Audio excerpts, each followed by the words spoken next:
This is the world where elements of virtual reality have merged with reality. Numerous individuals have gained new professions and skills. Consequently, countless dungeons, ruins, and even mysterious realms have emerged, and within them monsters existed. In turns, people can enter these places to gain experiences and equipment. However, despite the countless species of creatures, none come close to the existence of dragons. They are mysterious and rare, but primarily as powerful as deities.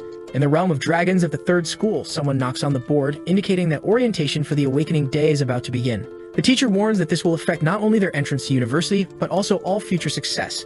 Although the outcome of the ceremony is determined by luck, everyone there must have confidence. Basically, it's telling them to be a bunch of deluded individuals. In the background, we see a rather emo-looking guy, so we already know he's probably the protagonist. In front of him is the paper to fill out the aptitude test. He's excited. The day has finally arrived. His name is Lu Fan, a person who was transmigrated to this world 3 years ago. After some time in this world, he discovered that there are 3 types of classes here. There are combat classes, such as warriors, mages, and archers. They are the ones who can go to the realms and obtain rare equipment, and thus they are the classes most desired by people. Then there are professions like enchanters and alchemists, those who make life easier for explorers and assist them in some way.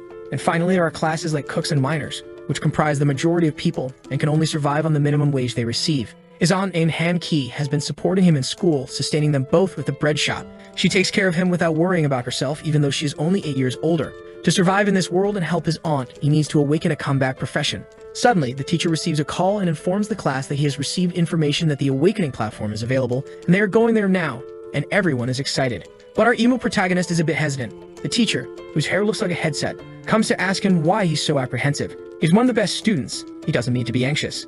But well, at that moment, Lu Fan gets a shock. The treasure map system has been successfully activated. The teacher knocks on the table, asking if he's listening. He apologizes and runs off like a fool. He's all excited as he goes downstairs. He has finally received the system. It doesn't make sense for someone to be sent to another world just to suffer. He has no idea what this system does. But now the boy knows that something good awaits him. He's eager to get to the ceremony and awaken his profession soon. All the students gather in front of the principal. Lu Fan passes through the crowd, where everyone is talking about being anxious to awaken a class profession and make millions. Gandalf announces that the ceremony is about to begin and that the priest over there will assist them this year. Looking at the priest, Lu Fan realizes that the guy has a dominant aura. The system gives him the first function, the Eye of Analysis. As he looks at the priest, an interface with his face appears, and he clicks. Profession, level 29 priest with the ability to awaken professions. He gets a shock when he sees that the guy is worth 5 million. Gandalf tells everyone to be quiet. Everyone falls silent immediately, and he announces that the names called are to come up there. While Lu Fan is thinking that even if his aunt worked her whole life, she wouldn't be able to earn all of that. The first name called is Zhang Tao, and people seem to recognize him as one of the best students. With colorful hair and 2 meters tall, we know he's going to be trouble for our protagonist. The girls are in love, saying they love the guy. The priest begins the process using awakening spells. Zhang seems confident. A golden fireball begins to appear in front with some inscriptions. People recognize this awakening as being from a pyromancer or someone who uses fire abilities. He seems comfortable with the warm ball in his hand, and people are impressed with his ability. Seeing this, Lu Fan thinks that if he can also awaken a combat class, he can say goodbye to poverty. A kid awakens as a herbalist and says he'll continue his family's steps.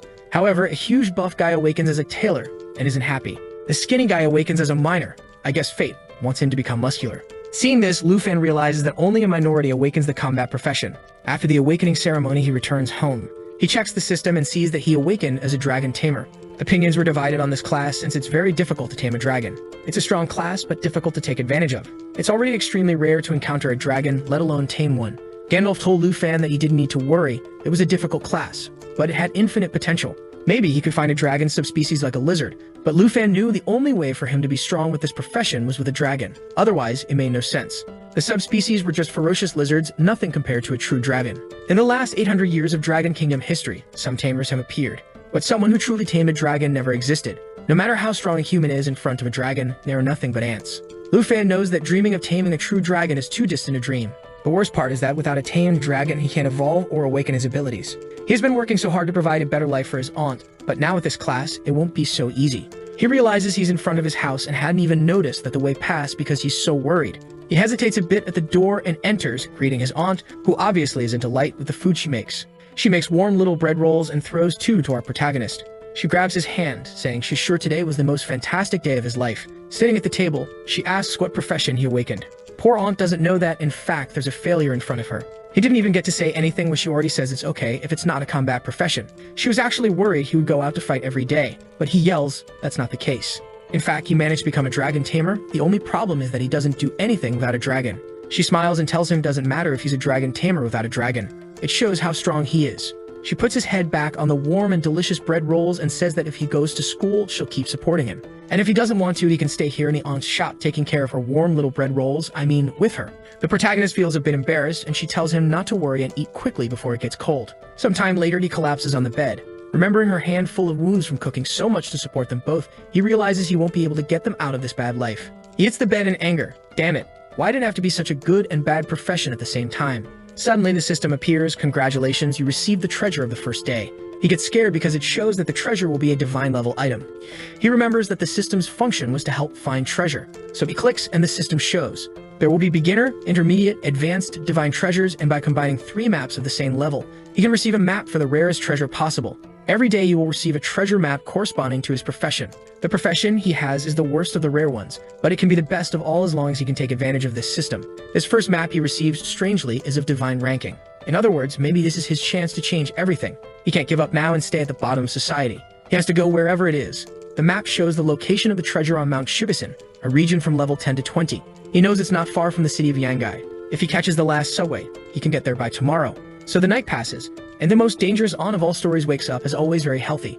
She sees there's a letter on the table and realizes Lu Fan has left. He's already on the bus, and he told her not to worry that he's headed to Mount Shibusen. This might be his only chance to change his fate as a dragon tamer. She doesn't need to worry. He'll be back soon, ensuring they have a good life. Our protagonist arrives at the mountain, and suddenly someone bumps into him. A 16-meter buff guy and a girl with pink hair say hello. Another person touches his shoulder. A not-so-suspicious old man asks if he wants to go with them. Lu Fan says no. He knows very well. These guys are dungeon bandits. And the girl with pink hair says he's cute and should go with her to do some sticky and warm things. Lu Fan knows these guys must be stealing materials from everyone who arrives in this place, so dealing with him will be too easy for them. Lu Fan prepares himself, knowing something bad is coming. Once again, the guys ask if he wants to go with them. Lu Fan turns around, saying he already said no, he's fine. The old man says he doesn't understand the rules of the wilderness, and that the dangers at night are greater than he imagines.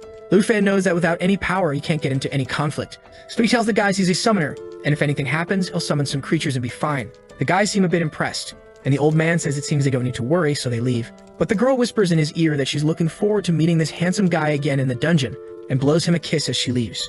Lu Fan knows it's much more dangerous to be close to these guys than to be alone in the jungle.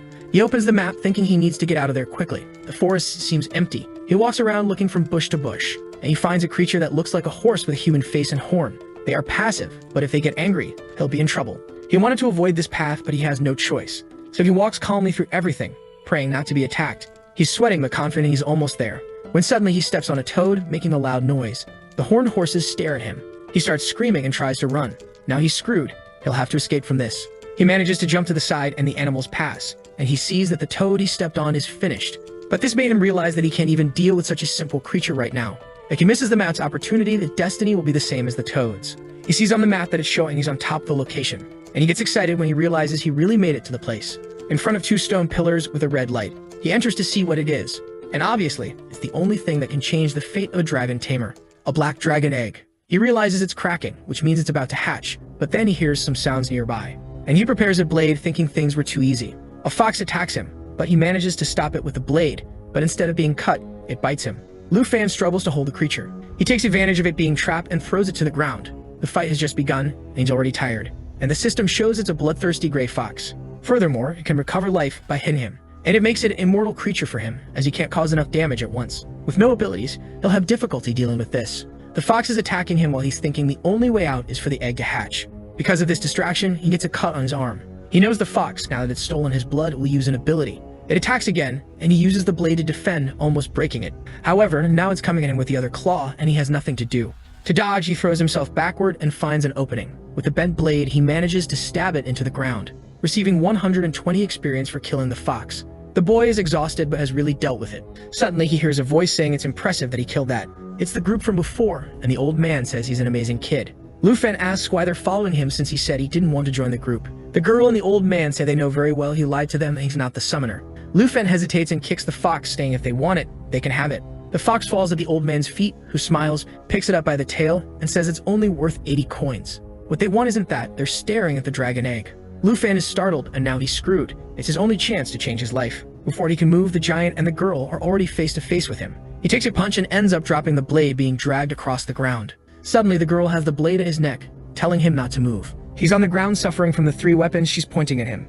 Suddenly, the buff guy comes running and tells them to look at what he found. Lufan is startled, and the old man says it's perfect. Now they just have to kill him. With her tongue out, she says it's a shame, but they'll have to say goodbye. Lufan can't believe he's going to miss the only chance to become a dragon tamer. Suddenly, the egg starts to crack and something comes out of it. Everyone looks up, and there's a little dragon in the sky. It descends towards the guys to attack. The old man tries to stop it by throwing a green potion, but the dragon observes it and easily dodges it. The buff guy approaches to try to punch it, but the dragon opens its mouth and claws and goes through him, tearing him apart. His head falls to the ground, and the old man is shocked. The dragon faces the old man, and he's desperate. He looks back asking for help from Lufan and the girl. Our protagonist is impressed. He never imagined that a newly born dragon would be so powerful. She's startled and asks him what he's talking about. Is it really a dragon? Suddenly blood spurts near them, and the old man who was there disappeared. In the dragon's mouth, you can only see the remains. The protagonist says she's an idiot and throws her to the ground, calling her feminism. He runs towards the dragon and activates the dragon taming technique. The dragon, confused also. A red aura appears in front of Lufan as he tells her he's not a summoner. In fact, he's a dragon tamer. In the system, it appears that the contract with the black dragon has been established. Desperate, the girl begs, saying she didn't know it was a dragon egg. But Lufan doesn't forgive her, not even the hottie. So he commands the dragon to attack since she's a bandit. Blood spurts, and a while later, he's resting with his little dragon. While he's applying some bandages, the dragon is looking into his backpack. He grabs him by his little arms and lifts him, saying he's a very lively dragon. Now confident that he has finally reduced the distance from weakest to strongest. The dragon has just hatched and is already so strong. He can't imagine how powerful it will be when it has more levels. And touching his face to the dragons, he says finally dragon tamers won't be considered a useless class. He starts wondering about the most important thing. What will be the name of this dragon?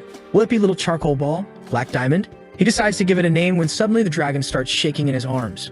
A red aura starts to come out and he flies. From the flames, a face appears. Red hair, a little tail, a little wing, and it turned into a girl. Thank God she's not the waifu of this story. Otherwise, the police will knock on everyone's door in this video. Lufan is impressed that she has a human form. She shakes her head there, saying obviously yes. In his system, it appears that the dragon has a formed contract. While he observes the information, she's eating dirt, clearly not right in the head. He receives some skills like, for example, a buff for the dragon and a claw strike. Her attributes at level 1 are much higher than some humans at level 20. Not to mention that the power of the bloodline doubles his stats just for making the contract. This is proof of the strength of dragons, truly one of the strongest classes. Observing her, he realizes that even though she now has a human form, she still acts like a complete dragon, and he's wondering what name to give. He says since she was born just before dawn, her name will be Xioi. Petting her, he thinks that this was dangerous but well worth it. Now it's time to hunt to fill her belly. Now that he's received this opportunity, he has to strengthen himself to the maximum until university starts. With her by his side, the dream of entering the best educational institution became possible. They were walking when they noticed something. Upon looking, they noticed a herd coming. It was a group of hyenas without level, and Lufan knew it was much more dangerous than that gray fox. Suddenly, smoke rises and Xiaowei goes to the skies. He realizes she wants to take the lead, and if that's the case, this mountain is no longer a danger to him. She jumps, filling her belly with air, and throws a barrage of fire, and experience reigns for the two. With one of her abilities, he gained a level and she gained 2. The boy is impressed with the sweep he made. He then tells her it's not even worth wasting time with these little things. While he keeps gaining experience, he's looking at a cave, saying there's something waiting for them. A paw hits the ground and 3 lion heads appear. With the most original name of all, this is a 3-headed lion, a level 25 boss.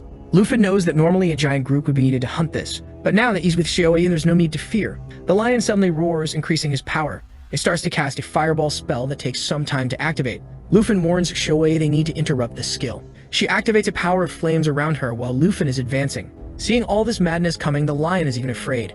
Lufan is already on top of Xiaowei, who has turned back into a dragon form, and uses a jaw attack to bite his head. With this, they interrupt the skill, and Lufan takes advantage to attack, giving a precise blow right on top of the head. With that, the lion falls to the ground. He realizes the beast died way too easily. Not to mention he's already up to level 14 and she's up to level 9. Also, the system's cooldown just reset, so he's going to receive another treasure map. He's already excited to see what comes this time, and calls the little dragon for a stroll, in a part of the depths of the Kabaxan Mountains. The girl with blue hair tells the knight that the opportunity is very good and they can't let it pass.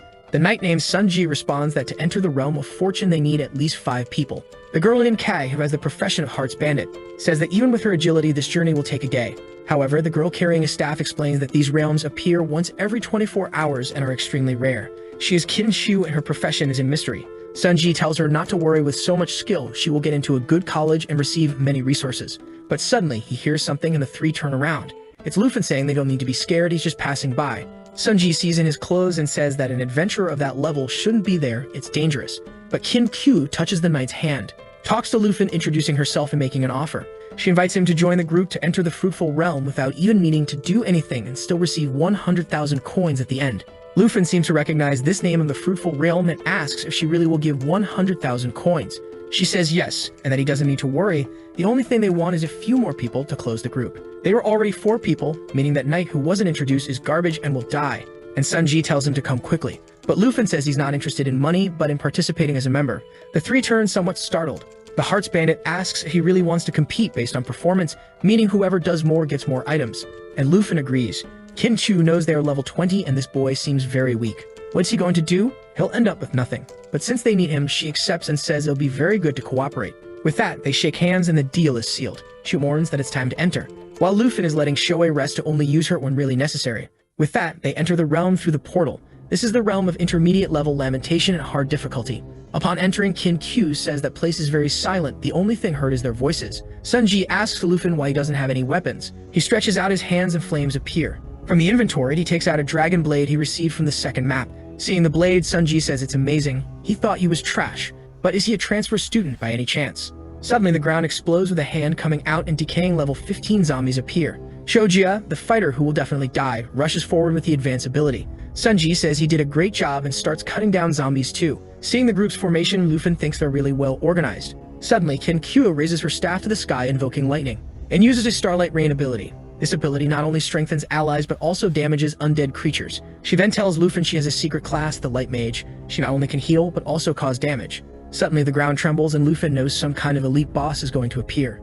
A hand explodes a wall and now there are bloodthirsty zombies. Sunji tells the bandit to protect the mage and our protagonist, while he's going to advance with the warrior I'm waiting to die. He jumps and delivers a vertical cut right on the zombie's shoulder, and his friend delivers a blow right in the middle of the zombie, but he's trying to remove the blade and it's not coming back. The creature's flesh is holding the blade. These creatures can drain the life of anyone they damage with the poison they have. What we were all waiting for is finally going to happen, and this guy whose name I don't even know is going to die. Sunji ends up having to let go of his blade too, which gets stuck in the zombie's shoulder. He pushes the extra warning the bandit to help in the front line, but Lufin says it's not necessary.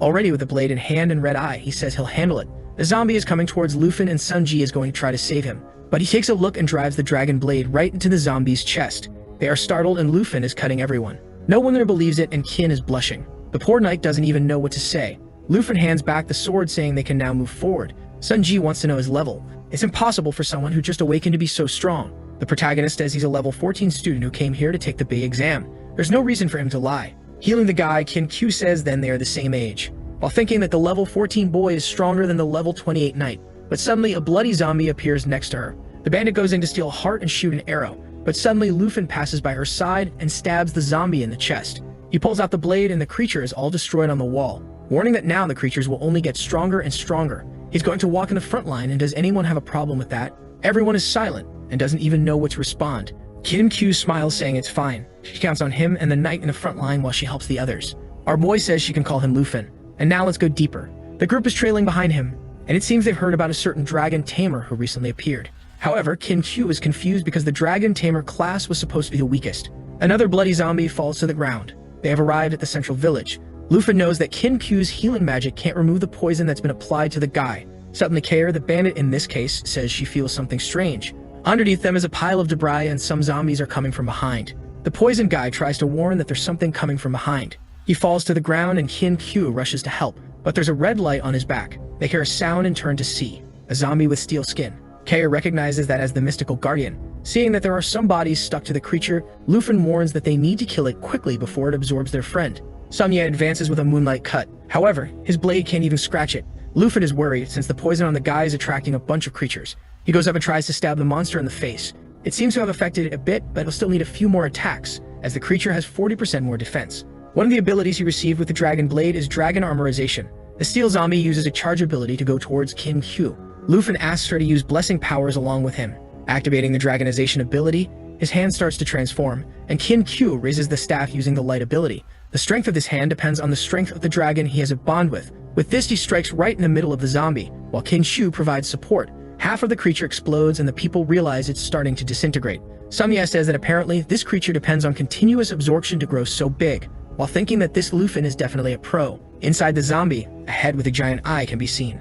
Kim Q recognizes that as the main body and Lufin advances, he jumps towards the monster and delivers a fiery blow right in its face. The flesh disintegrates and an explosion occurs on its back, and the boy looks all stylish. Now the gothic girl is all impressed that the realm's guardian was truly defeated, while Shu can't believe he really defeated a level 20 boss. From the monster, a treasure chest appears. Shu approaches the chest, saying they'll follow the rules and apologizes for earlier. They didn't know he was so strong. Samye also says he's really strong and could have come here alone. He then opens the chest. Luffy is curious about what's inside. A strength potion, some antidotes for the poison, and a good quality bracelet that provides strength and resistance. Samye comments that this chest is very mediocre. Luffy agrees it should have been much better for a realm like this. Shu hands him the best item, the bracelet, since he did more than everyone else. He equips it, receiving new stats. While she's thinking, the portal still hasn't appeared. The bandit says they need to look around then. Luffy then notices something and tells them to pay attention. In his system, it shows that Zombie wasn't the final boss of this place. Sungye is startled, asking if he found something, and Shu points in a direction, saying she feels dark energy. In front of a lake, she says it's close. They say they believe her since she's a light mage. There seems to be something under the water, and upon sensing their presence, eyes appear around tentacles. Luffy realizes something is coming, and several hands emerge from the water. It's a creature of which the system has no information. Sungye recognizes immediately that it's probably the final boss. The creature is attacking, and he tells everyone to get on its back as he will protect them. The attack hits him, and he seems to resist a bit. Very little, because he's already fallen to the ground, beaten up. And now the tentacles are eyeing Q. I just hope the work doesn't change genders. She's protecting herself there, and Luffy advances towards the hand, which is promptly cut off. The boy is very cool and manages to save her, obviously leaving her all flushed, still sliding on the ground. Kair asks if she's okay, but before she can respond, a monster is now on their backs. They turn around to try to understand what it is, and in the midst of the massive tentacles, there's a woman with long hair. The monster is a level 25 Morning Spectre with difficulty. At that moment, they recognize it as the true final boss. Sungye once again asks them to stay behind while he tries to defend. The hand is coming to attack, and he tells everyone to move back immediately. While he defends against the creature, he tells Luffy to keep up the offense. Luffy advances, thinking that only he can deal with this since everyone else is struggling to defend themselves. Seeing the woman in the middle, he's sure that hitting her is the only way to kill this creature, but suddenly she screams. The ability she emits reduces everyone's stats by 20%. She slams a tentacle on the ground, and Luffy manages to dodge. He takes advantage of it to land with both feet and leaps towards her. The monster seems startled, and Q warns him to watch out for the chains. Suddenly, he's whipped by them, and the monster screams that they're grouped, sending an attack their way. The guy who was lying on the ground just 10 seconds ago gets up and defends, while a hand is going towards Luffy. Suddenly, an arrow hits right in the middle of the hand, and he realizes that even though they're struggling, the group is still trying to help him. He grabs one of the chains and uses it as a foothold to launch himself towards the creature, and he cuts through all the tentacles that were hindering them. As a result, the monster writhes in agony and uses the whip with the chain again. He narrowly dodges it. He activates the dragon transformation in his hand and cuts the chains in half. They all fall in front of the group. Sungye says they won't be able to handle it. It's better to retreat for now. Luffy asks Sungye to take everyone out of there. Shu asks what he's going to do. He says they don't need to worry, he'll just cover their retreat. Kair tells them to go quickly, while Shu thinks they're not able to help at all. Luffy is opening a giant red portal beside him. The monster screams in his direction, but now the boy is confident, saying she can come out now. The hand that was about to touch him gets bitten by Xiaoe. The group looks back startled, and here comes the black dragon fighting the boss. They can't believe a child actually summoned a giant dragon, which is easily cutting through the boss's hands. The boss is writhing in pain and tries to send a chain attack, but Xiaoe easily passes through it, cutting the chains and the boss, which falls into the water without having done anything. The group is in disbelief that he killed a boss so quickly, while Shu realizes he really is the rumored guy, the dragon tamer Luffy.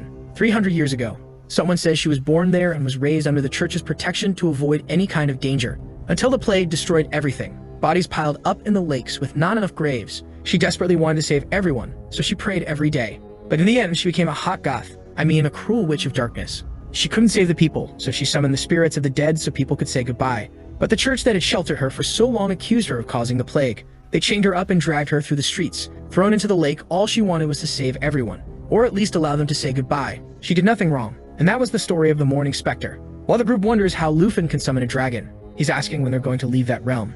But the portal hasn't opened yet, so that means the boss hasn't died yet. The lake starts to bubble, and suddenly an explosion occurs, sending a wave towards everyone, with a monster appearing in the middle of it, evolving from a Morning Spectre to a Vengeful Spectre, which not only gave her new abilities but also greatly increased her stats. The soft-hearted bandit was trembling, unable to believe it, and the boss warned that no one would escape from there, and launched a water attack. Xiaoe has an effect that prevents her from receiving debuffs, so she defended Luffy. However, the bubble that exploded from Kair's lair trapped her in a water trap. Sunji tried to help her get free, but it was immune to physical damage. Trapped, she apologized to Q, who said it was okay. She fell to her knees, saying it was all her fault for insisting on coming to this realm. Lufin asked if she was going to give up so easily. She explained that the boss was immune to physical attacks and only she had magic attacks, but she was too weak. The vengeful boss sends a hand attack towards Shoei, which can cause instant death or apply a debuff. Due to immunity, nothing happens, and Lufin warns that his dragon can handle it. Kare says that even though he's a dragon tamer, the level difference is still too great. The boss was preparing to attack again when Lufin said that dragons are incomparable. Shoei easily nullified all the effects the boss applied, and her stats increased when Lufin activated the dragon's inspiration. And immediately after he activated the lava flame, the barrage of fire hit the boss's face, causing it to melt in front of them. No one could believe what was happening as the boss was falling apart. Suddenly, she exploded, emanating an aura that would awaken all the bodies within that realm. A chest appeared, and Shoei's and Lufin's levels increased. Sunji got excited, saying he could finally see the portal, but behind them several creatures were rising. Suddenly, Shoei flew past them, and with a flame attack, she swept the entire field. They recognized her as the giant dragon, and Lufin said her name was Shoei, and these monsters were nothing but toys to her. And he turns around, saying it's better to worry about the rewards. He says that according to the rules, he will choose first and asks if anyone objects, and obviously, no one says anything. So he opens the chest, which emits a light. Inside, there's an excellent quality sacred light staff, a twilight cloak also of excellent quality, a morning ring of rare quality, and what Lufin chose was a class change scroll. It allows someone without a hidden class to have a chance to advance to a higher class. Kim Chu said it didn't make sense. That wasn't the best item he could take. He could take the rest for himself. But Lufin said it was okay. This is the item he wants, and these equipment items suit them more. She goes to the chest all greedy, saying that if it weren't for him, they would have died. And because of that, she offers him the ring. Lufin says if that's the case, he'll accept it then. And with that, the group is ready to return. While Kim Chu wonders what other secrets he holds. 4 hours later, he returned home, and this auntie came to be cute, throwing bread at his face. He told her to wait a little longer. He's still dirty and needs to take a shower. But suddenly, she started crying, saying she was worried, and hugged the boy. He apologizes for leaving only a note, and says it won't happen again. He pets her all sweetly, telling her to stop crying. This aunt is a dangerous national wish that. I've seen less passionate couples than those two. She pets Joey, saying she's impressed that this cute girl really is a dragon. Lufin wants to give the scroll to his aunt while she's petting Shoei. He says that if she gets a better profession, she won't need to keep the store anymore. But she says it's too valuable and doesn't want to accept it. Why doesn't he sell it for money? But he shows the boy's bank account, which is already becoming a millionaire, saying he doesn't need that. She asks him to explain where he got it, and he says it was all a reward from the dungeon he participated in. He hands the scroll to her and tells her to make good use of it. When she opens it, it starts to emit a blue aura and her hair starts to float. Guys, this scroll activates a lot of nice things. He asks if she felt anything. She says it worked and her class has advanced to chef with enchantments. Sometime later, Joey gorged herself on all the little bread rolls. That night, Ken Q was questioned by someone about the boy who was the dragon tamer. She explained that due to her recklessness, almost everyone died. It was lucky he was there and saved them. The blonde guy asked if she didn't tell anyone about the dragon. She said she didn't tell anyone because she promised him she wouldn't tell anyone except the Kim family. The guy's name was Kim Shanghai, and he said she did a good job. Since it's dangerous for people to know that information, she calls him Dad and says he saved everyone. What is he thinking of doing? Is he not thinking of getting that dragon? Dad laughs, saying he's not that kind of person and she should worry about how she's going to thank him. She says she gave him 100,000, but she doesn't think it was enough, and her dad tells her to give him a purple card. Kim Chu asks if her dad doesn't want to go since he's so curious about him. Dad says it would really be good to meet the dragon tamer, but he has something to do tomorrow morning. The princess of the Taiji kingdom is going to study in the city of Zhengai. Of course, there had to be a princess in a Chinese work. They just arrived in the city and were hungry. So they went to the aunt who has the biggest bread rolls in town. The aunt came to greet them and said they were closed today. The princess said it was strange. She thought it was around here. When the aunt asked who they were, she was thrown to the ground. Let's join forces and kill this guy who hit the aunt. The princess asked her if she knew someone named Lufin. The protagonist came down the stairs asking if they were looking for him, but he was shocked when he saw that scene. His aunt had been beaten, and the princess was saying it stank there. Lufin went to talk to his aunt asking if she was okay, and the princess said she came to see him. Lufin turned around and asked who they were. The guys introduced themselves as Princess Jinzu and the guy is Kwai Hante. She said she had an incredible opportunity for him. Lufin was curious about this opportunity. She said that being a dragon tamer must be difficult. He was shocked when they opened the briefcase with a dragon egg, and she said that if he accepted the terms, it would be his. She asked what he thought and said the conditions were simple.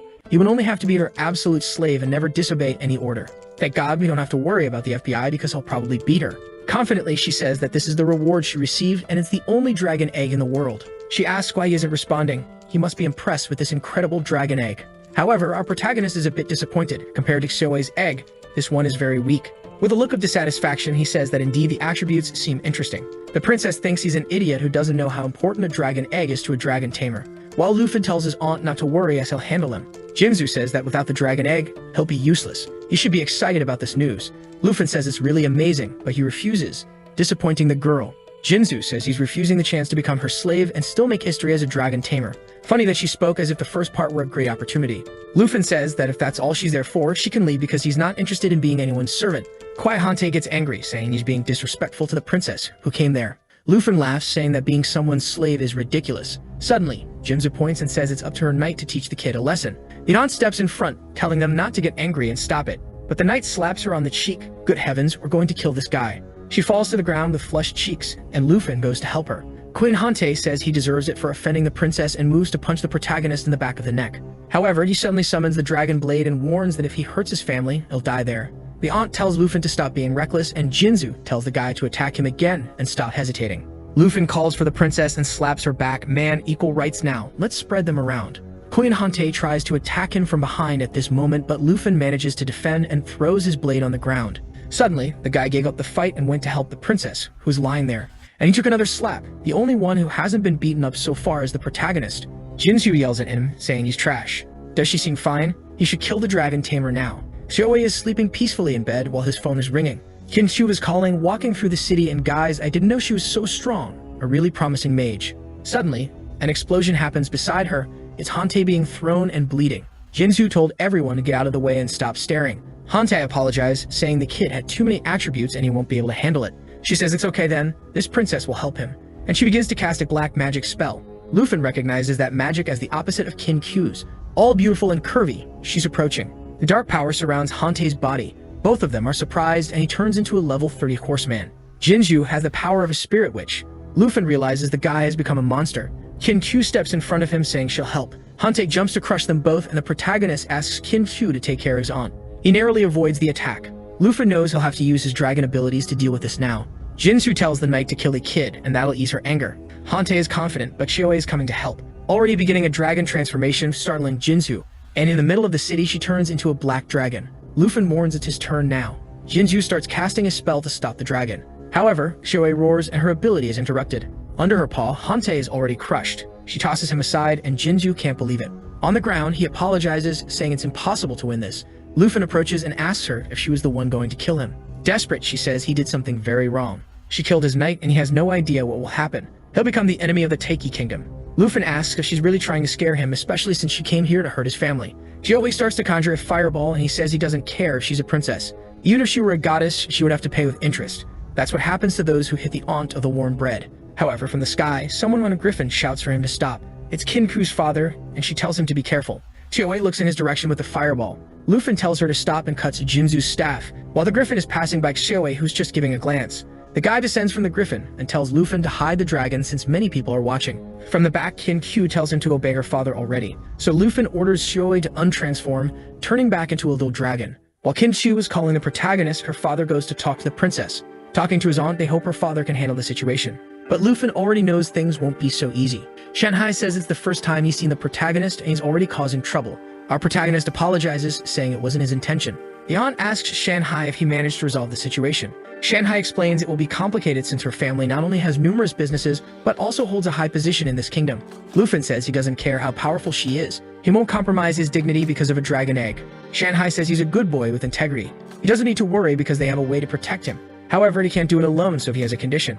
Everyone seems curious, and Lufin asks what condition it is. Shanhai warns that he'll have to become the champion of the Southern Province in the grand exam, while Shanhai delays the princess as much as possible. Qin says it's very difficult with all the best students from the entire Southern Province, but Shanhai warns once again that he'll only protect him if he achieves that title. Determined, Lufin says he accepts the condition. Meanwhile, in the hospital, Jinju is walking around desperately asking why that guy hasn't died yet, and says to pass the order to the family to kill him. The next day was the grand exam, and everyone there was talking about the items and abilities they had. But everyone was stunned when Lufin showed up.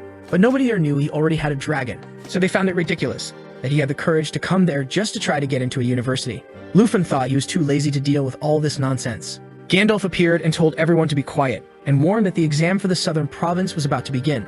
Lufin is waiting to transform all the scrolls he's receiving into one of better quality, when suddenly someone asks if he's really going to participate in the grand exam. When he turns around, it's that teacher from the beginning who gives him a teleportation stone. The teacher says he believes in his determination, but he warns him to be careful because it's a place where people can die. Lufin knows that the points you earn in this exam are determined by the difficulty of the portal you enter, and he's aiming for first place. Someone calls him, and when he looks, it's Qin bringing another curvy girl named Xiaomin, and she's extremely strong. Blushing, she asks Lufin if he wants to team up with the two of them, but her friend doesn't seem to like it much. However, he apologizes, saying he'll participate alone this time and wishes them good luck. Sad, Kenchu also wishes him good luck. While she thinks that with the strength he has, she would only be a hindrance. Her friend wants to know why she wanted to team up with the person who is the weakest here. Kenchu says she doesn't know anything and for sure this year he will be the strongest in the south. So Lufin stepped through a portal. All the students were gathered under a dark sky where the exam would begin. Gandalf appeared on the projector and said the places were divided into normal, difficult, terrifying, and nightmare, and they should use teleportation stones to enter. In the normal level, the creatures are just projections and you can't die. In the difficult level, the monsters are real and you can use a teleportation stone to escape. The terrifying level gives 3 times more points, but it's extremely common for people to die, so it's not recommended to go alone. A guy named Hongwu says the top one this year is his.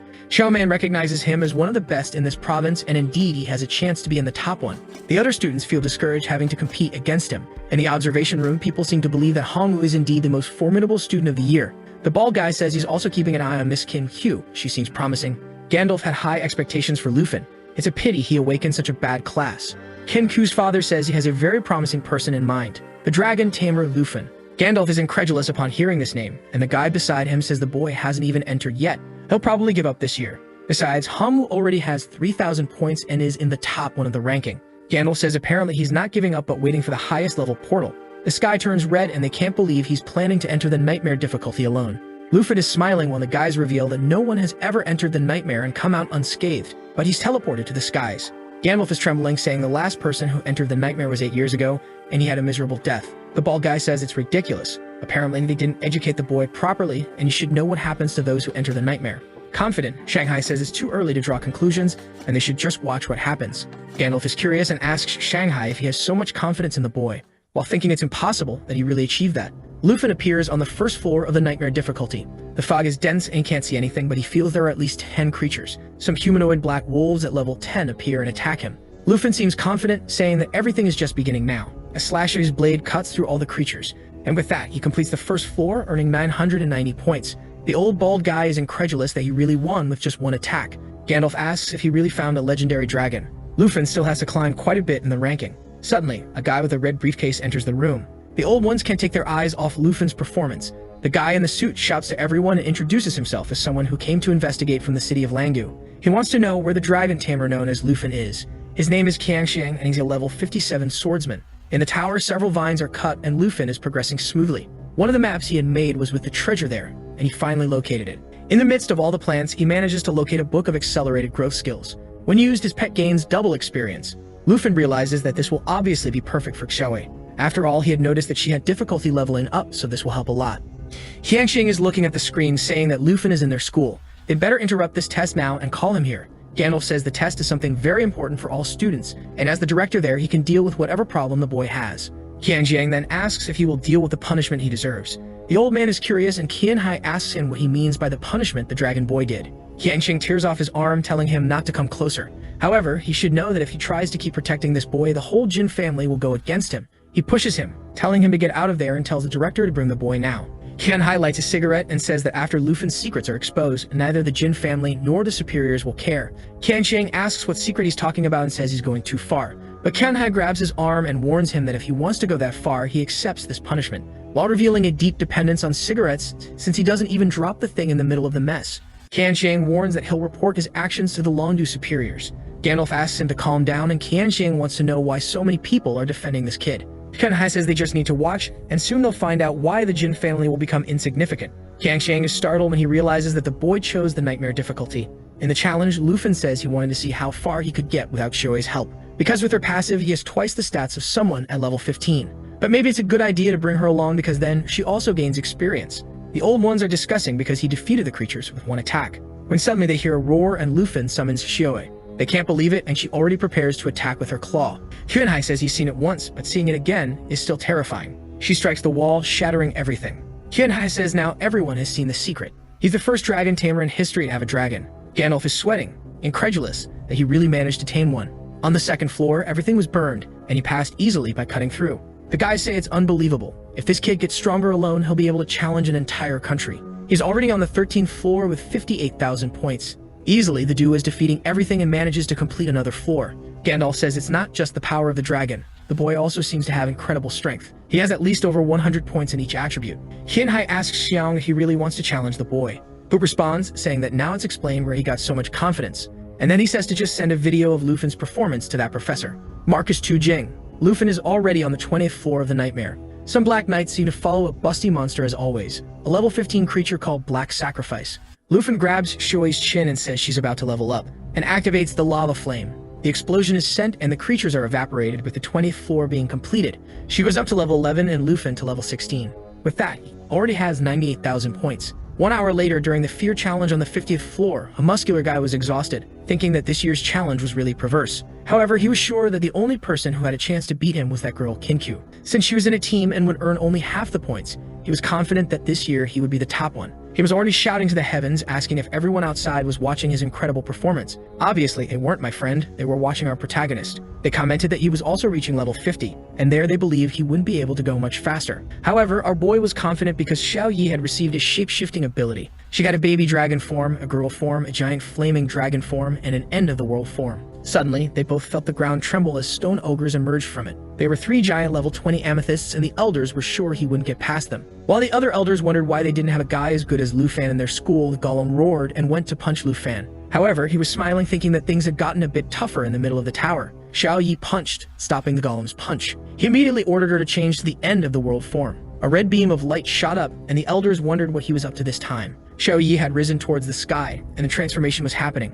Her eyes started to resemble the one from Lord of the Rings. She advanced to the end-of-the-world form, and her strength went from 400 to 2,900. The elders didn't even know that dragons could change combat forms. They were all scared of our boy's strength. Once again, the golem came to punch, but he easily dodged. He was activating the pet inspiration that increased all his points by 10%. But to be honest, it seemed more like 30% from the numbers. He then ordered her to bite the golem's head, and it was a perfect hit. The elders were incredulous that it had been damaged so easily. Professor Gandalf was sure that to do something like that, it must have had more than 2,000 points of strength. Another golem tried to grab Lufan in mid-air, but our Matrix boy easily dodged. At the same moment, he pulled out a transformed dragon claw and threw an explosion at the golem's head. The old man started poking the fool, saying he was lucky not to have provoked Lufan, who was about to be hit for the 3rd time. But this time, he didn't dodge. It was Xiao Yi who roared and weakened the golem. The rascal was confident, saying he would deliver the final blow. However, I think his was stolen because she smashed the ground and destroyed the last golem. Seeing that both leveled up, he realized that the nightmare difficulty was the right choice. Not to mention, there were still many floors for them to level up. The old men, who were just poking each other, said that it seemed even the 50th floor wasn't difficult for Lufan. The brown-haired guy was a specialist in judging strength, and Gandalf asked what he thought of the dragon. The guy said it was hard to estimate, but it seemed that in the form change, she must have at least 2,500 strength. The muscular old man said it was impossible. How could a kid that age be stronger than all of them there? While Gandalf was thinking that he had already expected something like this, the elders warned that from the 50th floor on, the X+1 function activates. Gandalf said this was established by those who first created the tower. Basically, after the 50th floor, you always encounter a boss on each floor. This makes advancing any floor beyond that extremely dangerous. And obviously for Lufan, who will only face bosses on nightmare level, is even more difficult. A guy smoking a cigarette said to stop talking and better watch Lufan, who at that moment was finishing off another boss. With that, he and Xiao Yi leveled up again. However, he was starting to realize that each floor was getting much more difficult. But with Xiao Yi in the World Destroyer mode, he didn't need any strategy. The elders were commenting that it was unbelievable that he was already on the 70th floor, while another one imagined it was possible to pass the 80th. But now seeing how he was doing it, the truth was that it was quite simple. He set fire to the fleeing creatures. A big-mouthed worm came, and he used the blood transformation. Xiao Yi grabbed it, and it was over. He leveled up to 19, and the 83rd floor was completed. In the room, they were discussing if he could overcome the great final challenge. The great geniuses of generations always managed to get there, but all lost in this last challenge. However, Gandalf was confident, saying that Lufan was different. He would be the first in the last decade to conquer all 100 floors. Some still doubted until one of them announced that he had reached the 99th. Walking through the dungeon, he found himself in front of a throne. Around the throne were 4 headless knights. Suddenly, the candles in the place lit up, and a headless knight with a blue flame arose. It was a level 55 boss that brought the end of the world. Lufan had heard about the kingdom of the headless knights, and it was an extremely difficult mission. Interrupting his thoughts, the knight advanced, activating a curse on Lufan that he would die automatically if his health dropped below 75%. He found himself in a difficult situation, but since there was no control skill, all he could do was charge forward and deal with the 4 at once. The headless knight unleashed the Pantheon skill from League of Legends. But our boy easily dodged and approached the first one, delivering a slash right in the middle of the armor. However, he realized that it seemed indestructible, and another one appeared behind to counterattack. Lufan barely defended himself and shouted for Xiao Yi, signaling that the time had come. She appeared, smashing the knight and destroying the entire castle. They looked from above and apparently had dealt with the first of the four. Another one advanced, saying that for killing the king he should die. He used a lightning attack, but Lufin defended himself. However, there was one coming from the front and another from behind. He managed to escape the 3 attacks by jumping up while thinking that he needed to reach the 100th floor quickly. In front of the fireball, he told Xiao Yi to finish it, a ridiculously overpowered attack because it caused damage and also restored her health. The poor knights tried to resist but soon began to be vaporized, and the 99th level was cleared. Once again, they leveled up, and now the Elder was eager to see what would happen on the last floor. The smoker said that today would go down in history. Gandalf, on the other hand, was beginning to get apprehensive. The 100th level on Nightmare difficulty was theoretically impossible. He approached the throne and raised the sword when suddenly a strange red aura began to envelop the place. His weapon disintegrated, and he quickly realized that it was the last floor. In a split second, he found himself once again in front of the throne, now surrounded by the undead and with the king sitting on it. The monster was the level 60 Emperor and World Annihilator. Seeing that they would have to face multiple creatures, Lufin decided to test the destruction mode, and the rascal was still smiling confidently. He pointed to the king and told her to switch to the destruction form. The dragon roared and her body was covered in flames. With that, her physical strength had dropped, but her spiritual strength had increased to over 7,000. The old men who had been impressed for 30 minutes were once again in disbelief that she had another form of evolution. The headless knights pointed their swords and told the undead legion of 500 to advance on Lufin, but he told Xiao Yi to use her new ability. While he fought the undead, the activation was being prepared until he turned and told her to activate the cataclysm. The undead were now just dead. The kill count was rising by over 100 per second, while the old men watched our boy running towards the king. The headless knights leaped at him to try to stop him, but he suddenly started breakdancing to dodge. He called Xiao Yi, and now only 37 undead were left, once again activating the cataclysm, and the old men were once again in disbelief. While the top two had 75,000 points, Lufin was already nearing 1 million. They knew very well that the reward for scoring that many points would be no small thing. Lufin called out to the boss, who said he was an ignoramus. Now the army had only the boss alive. Lufin told Xiao Yi to be prepared. The monster swung a sword, and Lufin used his dragon claws to defend, activating an ability that made her flap her wings and create 2 fire cyclones. The boss retreated, realizing there was something strange about his strength. This was because Lufin was using the Ring of Lament, and now the more the boss got hit, the more negative statuses were applied. The monster called Lufin despicable, but he just called for his dragon and charged forward. The poor boss was now surrounded by about 20 fire tornadoes. The king retreated to near the throne, but Lufin appeared instantly from within the flames, landing a hit squarely in the chest and pinning him to the throne. With that, she leveled up to 17 and our boy to 22, and the monster counter had reached 0. Now the elders just wanted to know what this kid was going to receive, while the rascal only wanted to go home to eat his aunt's cooking. Delicious. He was congratulated for completing the 100th floor, and the first item he received was an Ice Dragon King's Fury skill book, a ring blessed with a wind spirit, and a cloak that granted resistance to fire and ice elements. Now it was just a matter of going home. Exiting through the portal, he was eager to see what the results would be, until the elders came up to him, saying he was the pride of the school. While the elders scolded each other for doubting him, our boy was confused. Ken's father came immediately, saying that even knowing how strong he was still surprised. Lufin only mentioned that he had met the conditions he had asked for, meaning he shouldn't have any more problems with the princess of the Taiki kingdom. Shanhai replied that he could rest assured that it was resolved, and the man in the white hat overheard the conversation and left immediately. There, they were talking about how no one had broken the record for over 30 years. Meanwhile, in the Dragon Kingdom on the northern border in the level 60 region, a man was watching our boy's performance while drinking a bottle of wine. He looked like Reinhardt from Overwatch, but he was actually Marquis Tu Jing. Someone knocked on the door and brought some books, saying his deduction was correct. An official from Dragon City named Huan Shanfeng was negotiating with that Princess Jintu. The old man was angry, and the white-haired boy said it seemed they had been receiving various privileges from the Jin family.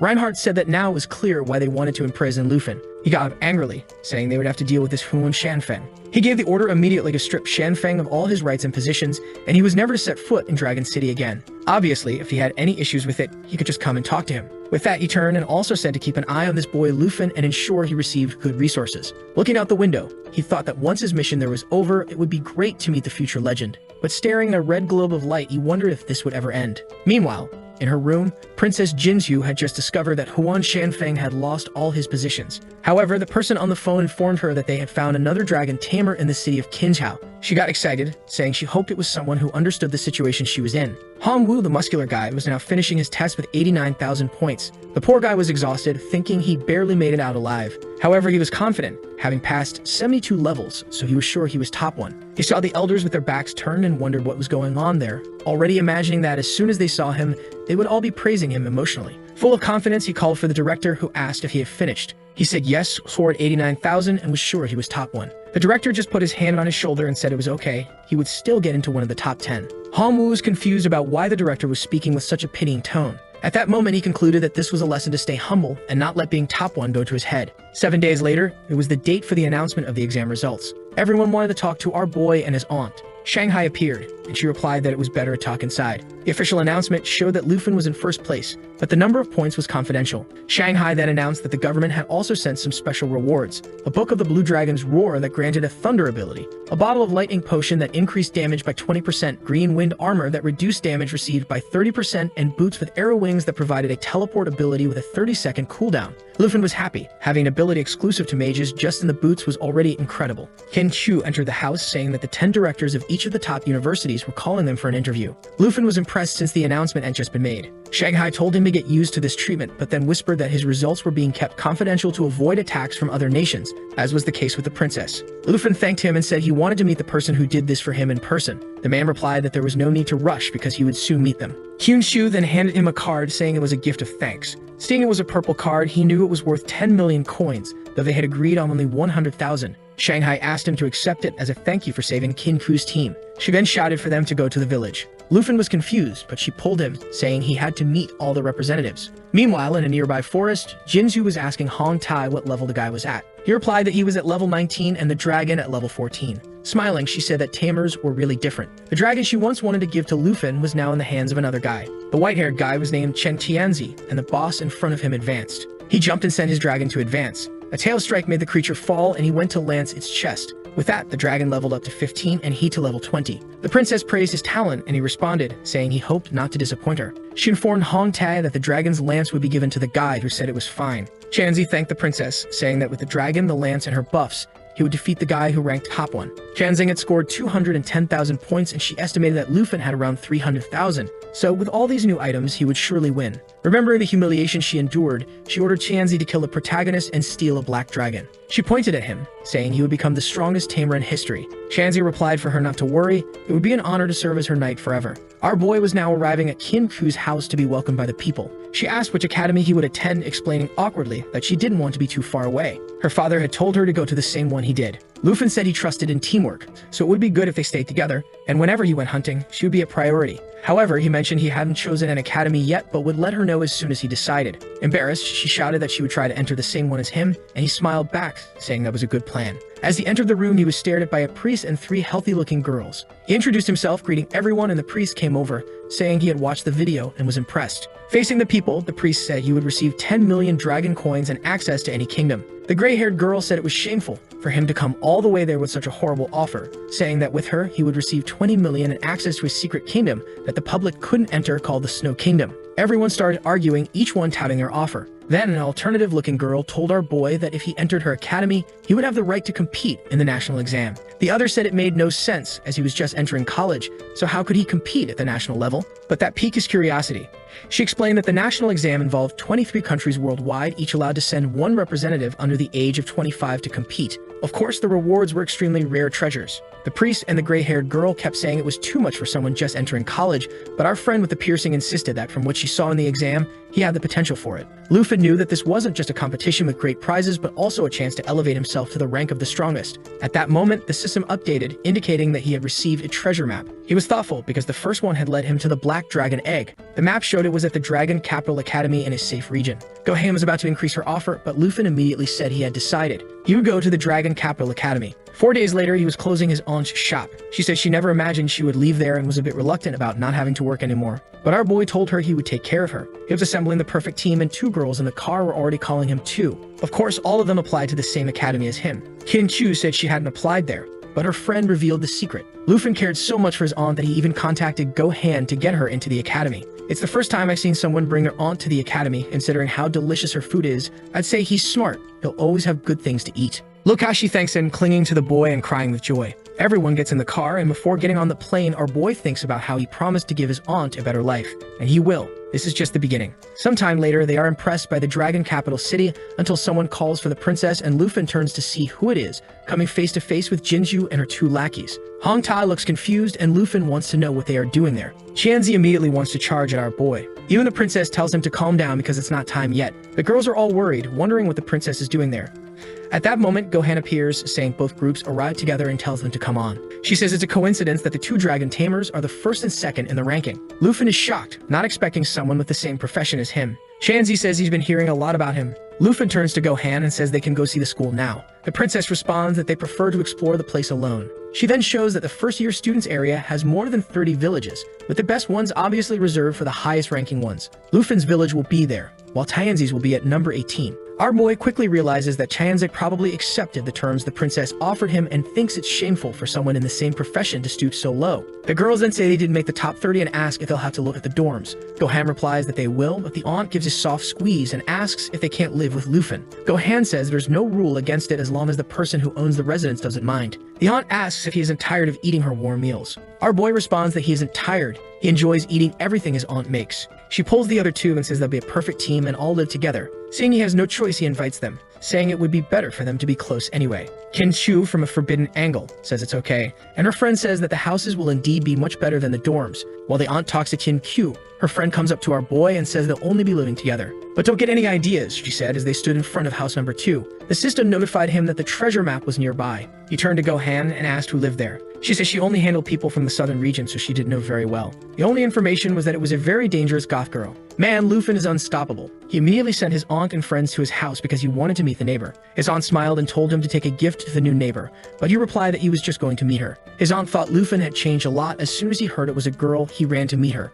Kin Q's friend was impressed. The boy had 3 girls at home and still ran to meet the neighbor. He rang the doorbell, carrying a cake his aunt had made for her. When the girl opened the door, he introduced himself as Luffy, the number 1 from Yangai City. It was obvious she was extremely dangerous and carried high-density weapons. My warrior was ready for extracurricular activities. She said nothing, and he said he brought a gift because they were neighbors and he wanted them to get to know each other better. Silent as she was, she just took the box without saying anything and then just mentioned the province and that her name was Jiang Ying. The woman said 2 words and he was already thinking her voice was very cute. I didn't know our boy was so bold. He already asked to come in and asked if she could offer him a glass of water. She said nothing and just nodded. As soon as she moved to the side, he rushed in. He knew he couldn't stay long, so he had to find the treasure as quickly as possible. He checked the bedroom, the bathroom, until he opened a door and found the treasure map with the jade dragon egg. Finally, you got a second dragon. He immediately ran out and met her in the hallway with 2 glasses of water. After obtaining the egg, he thanked her for her kindness and left. She looked to the side and saw that he had come out of the room where she had left a dress, already thinking he was a pervert in her house. That night in village number 1, Xiao Yi was observing the jade egg. He activated the incubation ability,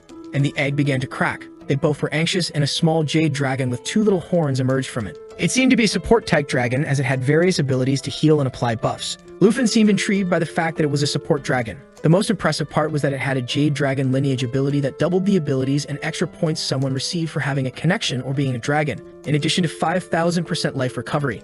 This would not only double his strength, but probably also Xiao Yi's since she was connected to him. Doing the math, he got excited, realizing that Xiao Yi would reach almost 12,000 spirit points. She was happily playing with the dragon. Additionally, she had an equipment assimilation ability that allowed her to absorb any item. Luffy had no idea how strong she would become or in what form. While he was thinking of a name, the dragon bit Xiao Yi. In a stroke of creativity, he named it Xiao Fei. He picked it up and gently stroked its wing. The next day, walking around the campus, they discussed how his aunt, being in the life profession class, didn't need to attend the ceremony. The girls asked why it was so noisy in his room the previous night. When he was about to explain, someone called out to them. They were actually calling for the 2 girls who felt embarrassed when the guys said they would enter any dungeon with them, that it would be great to die alongside such beauties. They assumed the boy next to them wasn't their boyfriend. This scene seemed just for the artist to draw the girls as the scene shifted to the moment they entered the ceremony hall.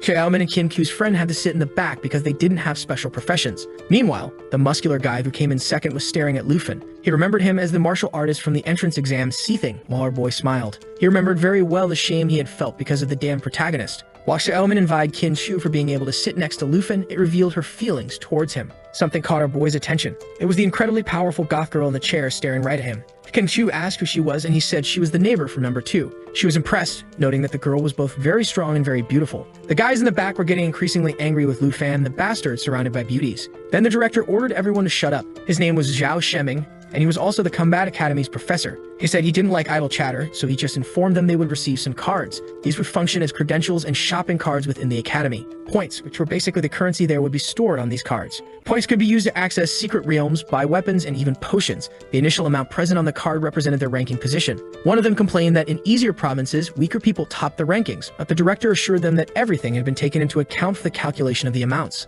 Lu Fan understood these were the academy's funds. The director explained that in a month, everything would be recalculated. He also mentioned that the top 30 in that place had access to the blue class, where they would receive various privileges including secret abilities and realms that only they could enter. People realized that staying in the top 30 was very important, as it not only got them their own village but also entry into the blue class. The director then warned that being in the blue class also had its disadvantages. Any student could challenge someone from the blue class to steal their place in that position. If the blue class person lost, they were obliged to give up everything they had. Additionally, no blue class member could refuse challenges. He announced that for this first month, the top 30 from the exam would be the blue class, and the first and most important place belonged to the dragon Tamer from the southern province, Lu Fan. People were commenting again about that bastard surrounded by women and still being top one. Others noted that his test videos were completely private. At that moment, Chanzi said that if the princess asked, he would finish off Lu Fan. She replied that it was fine, there was no need to rush. Meanwhile, Qin Q expressed her insecurity, noting that what the director did would make everyone hunt him down. After the ceremony ended, they were leaving the auditorium and our boy was eager to activate his new dragon. He mentioned that they should enter a secret realm when someone called out to him.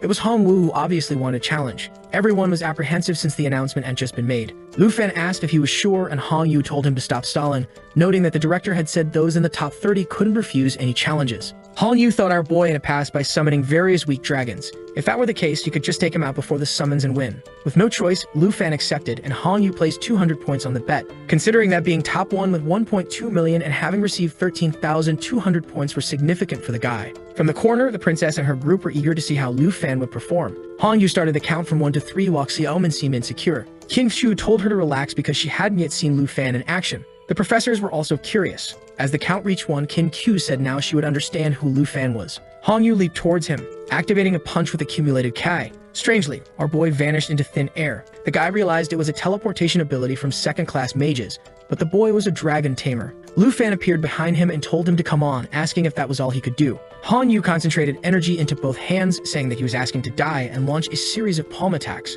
But our boy advanced, dodging easily. The fool was confident, thinking that as long as the boy didn't summon a dragon, he would win. Suddenly, Lu Fan was about to kick him in the chest. He activated his shield, sure that someone with less than 280 points of strength couldn't break it. Of course, the shield was broken in the middle. The poor guy spat tomato sauce as he was thrown to the ground. Even Lu Fan was disappointed, wondering how someone could lose so easily. The crowd was asking where the dragon tamer's dragon was. Our boy approached, saying he didn't even try hard and that losing like that was ridiculous. The princess asked Tianzi what he thought his chances of winning were. He said that from what he saw, he had a 30% chance. But with the princess's buffs, he had 70%. She seemed excited, saying that was a good probability. Lu Fan then swiped the guy's card, taking the 200 points. Han Yu noticed he had 13,000 points. The professor had shown the calculation of how the points were determined. Doing a quick calculation, he realized Lu Fan must have scored at least 1.3 million in the exam. He knew Tianzi, the top 2, had scored 210,000. Watching our boy walk away, he thought it was the most embarrassing moment of his life to think he could beat him. In the entrance hall of the secret realms, his aunt appeared, worried, asking Lu Fan if he was okay.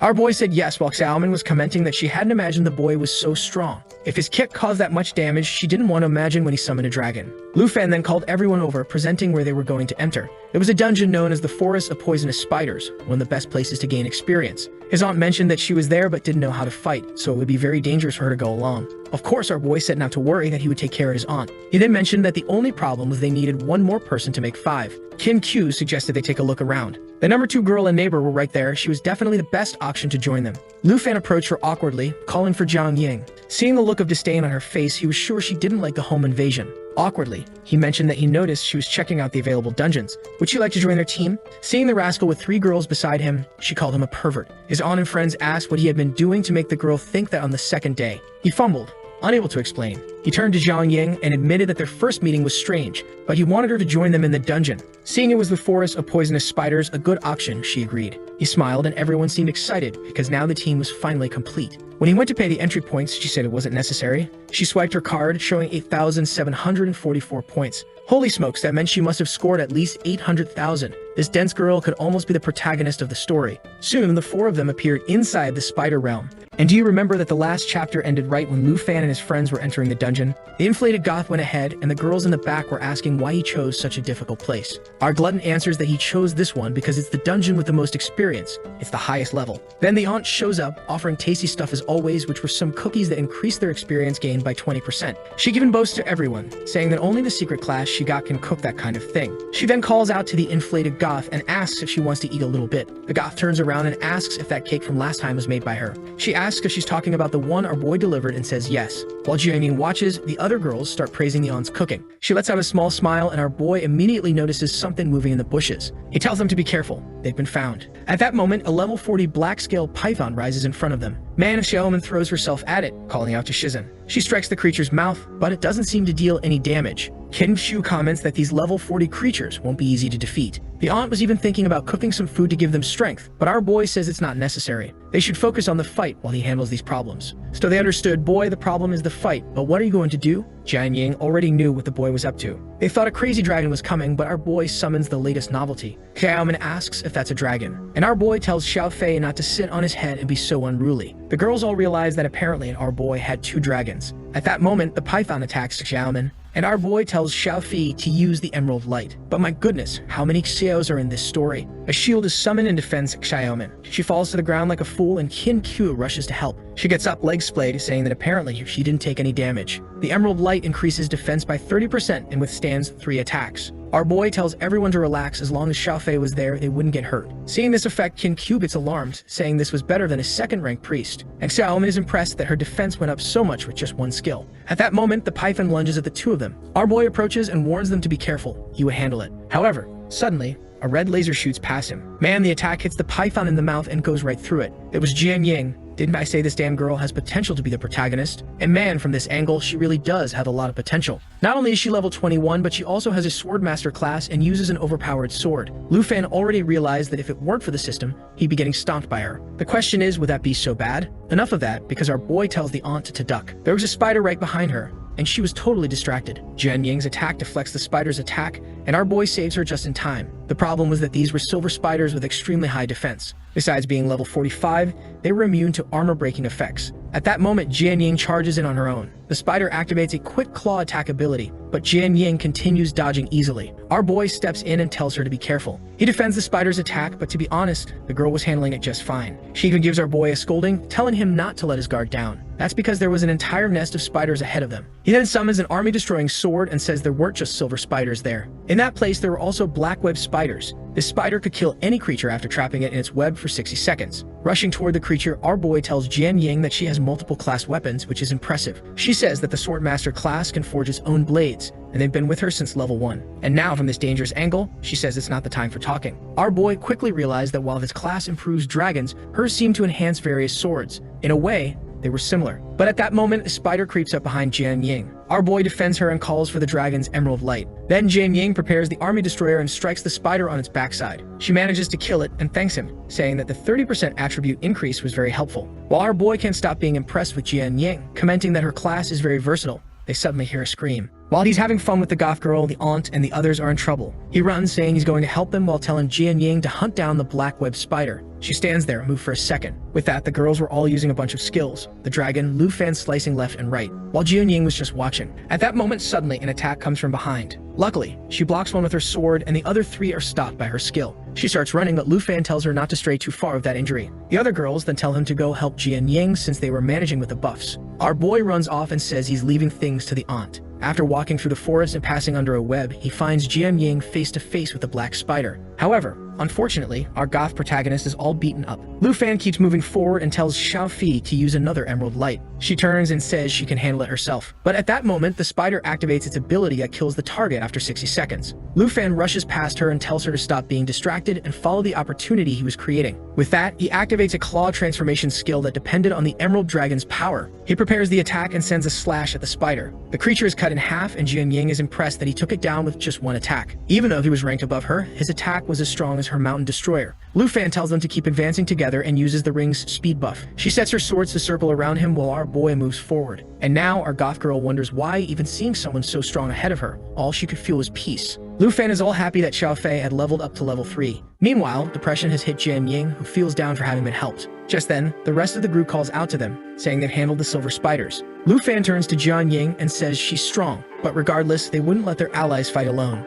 Once again, she's healed and left speechless, hot boy. At that moment, the girls all approach and ask if his little dragon can heal. He says yes and activates the life fountain skill, which creates a regeneration area around everyone. Jian Ying is left thinking that the team she found wasn't so bad after all. Some time passes and they're confused, trying to find the exit. It seemed like the end, but they hadn't found anything, and they ask what Lu Fan was seeing. When Qin Xiu approaches, she gets startled. In front of them was a crater full of spiders. That was the lair of this place's secret boss. Looking down, he knows about its mass absorption and madness abilities. The boss could use other creatures to recover its own life, not to mention it could boost all their stats. They would first have to deal with all the spiders. The girls tell the aunt, who's just starting to go into dungeons, to look at the scene or she might get sick. She says she's strong and decides to take a look. A second later, she's vomiting against a tree, saying it's too disgusting. Jian Ying says that no matter what they decide to do, they'll first have to deal with the smaller ones. And Xiaoman mentions that other teams use a strategy of luring the small ones while others handle the boss. The problem is that this would take about 4 days, and the aunt says she didn't bring that much food. Obviously, Lu Fan raises his hand and says they don't need to follow other teams' strategies. The girls ask if he had an idea and what he was thinking of doing. At that moment, our boy just yells and calls for Xiaowei, telling her to assume the destroyer form. Xiaoman and Jian Ying are startled by the creature's presence,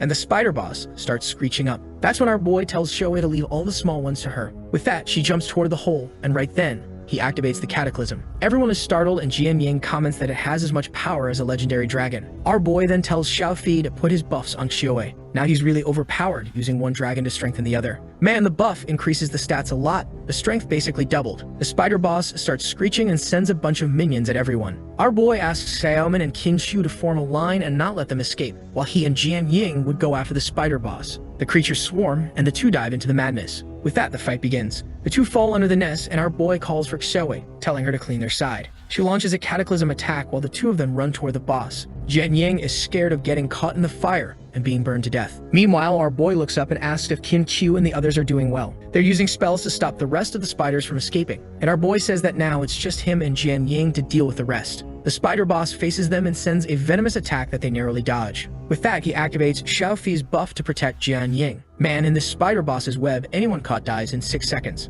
Our boy slashes, but a touch of the web leaves a cut on his face. He then tells Xiaowei that the time had come. Xiao Fei seems to activate another buff and smiles. With that, he tells her to activate the ability to burn the whole place. She flaps her wings, creating a blaze around the entire cave. Jian Ying is scared, wondering if that wasn't enough power to destroy a nation. With that, the creatures are flying up burning. Meanwhile, our boy cleared the webs and calmly walks toward the boss. The Jade Dragon leveled up to level 5 and even received a new ability. And now comes the moment everyone was waiting for. The evolution of the little green healing dragon too. The little dragon girl, right guys? There's always got to be one. But to forgive the Chinese, the art turned out pretty cool, so it's all good. The green light begins to shine from the heart, so to speak. And at that moment, a paw swings down toward Jian Ying's head. She barely dodges and now receives the Emerald Blessing, which also gives her 3 attack buffs. She commands her swords to strike, hitting the boss head-on. Her attack, which previously couldn't deal damage, now went straight through the monster. The buff not only amplified her attack, but also used the creature's own attributes. Our boy is just petting Xiao Fei, congratulating her on the evolution. He noticed how much stronger our goth girl's attack had become. And then he tells Xiao Fei to apply the buff once more on Xiao Yi. She flies off, sits on Xiao Yi's head, and activates it again. With that, she apparently drops 3 crystals on her head.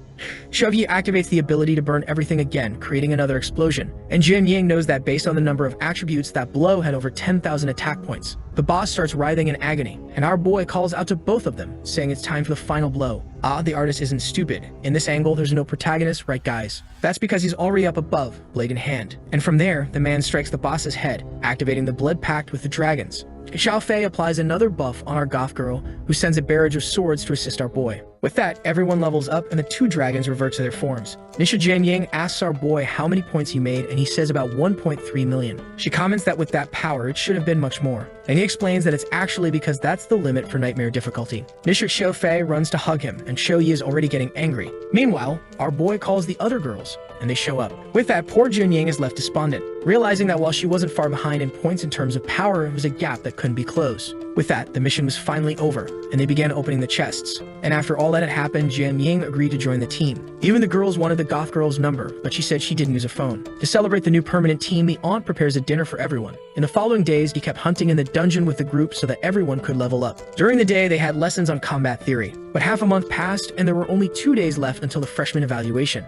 Xiaofei was already at level 14 and Shou Yan at 19. The rest of the group was at level 22, and even the aunt was at level 18. Jian Ying was also getting stronger. She had evolved the ice sword and reached level 24. And wow, Xiaoman had equipped the venomous spider set and leveled up. This warrior was really getting stronger. But one day passed, and the aunt said she was going to prepare some food for everyone. However, as soon as our boy stepped out of the portal, someone called for him. There was another goth girl with purple hair who said that President Zhao had something important to tell him. Our boy wanted to know what he wanted to talk about, especially right before the freshman evaluation. He asks if she knows what's so important. She just responds that he'll find out when he gets there. The group is talking about rank changes, and the woman asks if our boy is worried about that. He explains that lately, he hasn't had time for anything since he leaves the dungeon, goes straight to class, and then to bed. She then explains that everyone is now starting to duel for points because of what happened on the first day with him. Besides that, Hong, who got beaten up by him, has become the new standard. When someone is weak, they say they're worth 1 Hong. When someone is strong, they say they're worth at least 100 Hong. In the president's office, she tells him to go in as they've been waiting for him. As soon as our boy opens the door, the guy tells him to come in. He explains that the national test, which he had promised our boy would participate in, had been moved up. It was supposed to be in 5 months, but it was pushed forward to 2 months from now. It seems a certain Jin Chenghan is about to reach level 60 and go through the 3rd transformation. Lu Fan quickly realizes this looks like a plan to give this guy an advantage over everyone else. The president says that pitting a bunch of people in their 2nd transformation against this guy will make him an easy winner. The president stands up and says it's a shame that the promise they made will be fulfilled in such an unfair way. At best, he'll be in his 2nd transformation, and facing level 50 experts might just get him killed. He tells our boy that he won't have much time to prepare and asks if he really still wants to be part of this. To make it dramatic, he calls out President Zhou's name, and he says this is his chance to join the expert ranking, so he's not going to miss it. Besides that, he's going to win. The president says that if that's the case, he'll still receive some resources to help him out, and tells him to perform well in the freshman exam. On the day of the exam, the president announces that he'll go over the rules for everyone. It will be a 2-on-2 arena, and first place will earn 5,000 points per person. Everyone is confused by this, since not everyone is friends. Since our boy's aunt isn't a combat class, they have 4 people, which is perfect to form 2 teams. Outside, they greet Jian Ying. A guy approaches her, introducing himself with an air of arrogance, but she cuts him off and rejects him immediately. While the guy agonizes, the group walks off, crushing the poor guy's hopes. Our boy says he'll team up with Qin Q, while Jian Ying will pair with Xiaoman. It skips to the 2nd day with the first matches happening in the arena. A stone beast hurls a guy into the air. The deep web gold jumps in and slashes the other guy. Now I remember, that's Tianzi, the guy who got the girl's dragon. She's praising him, saying they're already reaching the top 16. Tianzi responds that soon enough they'll face the number 1. The princess comments that her brother, Jin Chenghan, will be arriving in the city soon. That's the guy who's cheating to compete in the national event at level 60. The next match is about to start. It seems the teams have changed, and now our boy Wenta is with his goth girl, fully armed, warrior mode engaged. Now the 2 fools are already scared, seeing that Lu Fan and Jian Ying are on the same team. We see a bit of what happened earlier. When he mentioned teaming up with Qin Q, she said it wasn't necessary. They should go together to take 1st place, while she would team up with Xiaoman to secure 2nd place. He didn't need to worry, they would do their best. And now both of them are in the stands cheering for our boy. He asks Jian Ying if she's interested in taking 1st place. She responds, of course. We see a bit more of the preparation arena. He had some treasures stored and began synthesizing some maps. Luckily, the quality increased and he received another one. With that, he got a location in the Flying Dragon Cemetery, an area from level 45 to 60. That's when the announcement was made that it was time for the 2 of them to enter the field. And our boy was excited for the freshman test. In the arena, Jian Ying asked if he was confident against another dragon tamer. He said they could bet that they would win alone. She asked if he wasn't going to summon anything, and he said it wasn't necessary. All this time fighting alongside her, he realized they were quite similar. And if they won, he wanted to know the characteristics of the Swordmaster class she had. At that moment, the test begins and Tianzi charges at the 2 of them. Angrily, he says he finally has the chance to stomp on Lu Fan. He extends his spear toward him, but our boy disappears. However, our boy just tells Jian Ying that it's too late for her to back out of the bet, and he slashes the guy's dragon. Man, he even throws a punch to the chin, destroying part of the armor. Tianzi asks why the goth girl wasn't doing anything and why he wasn't summoning his dragon. Our boy, to humiliate him, says it's because for this fight, he doesn't need to use everything he has. Meanwhile, the princess is over there saying she finally got her chance. It seems she wanted to humiliate him again, but she was going to pay the price tenfold. Tianzi then sends the armored dragon to attack him, and our boy jokes, saying that without a tooth, it looks a bit asymmetrical. He leaps toward the creature, saying he'll fix that face. In midair, the dragon stares him down, but our boy lands another solid punch. People are shocked that he knocked down a dragon with a single punch. The princess points at Chanzi and tells him to finish off Lu Fan quickly. He jumps toward our boy, saying he will obey orders. He commands the dragon to activate a tail strike. Knowing that the boy is a tamer, he shouldn't have many movement skills.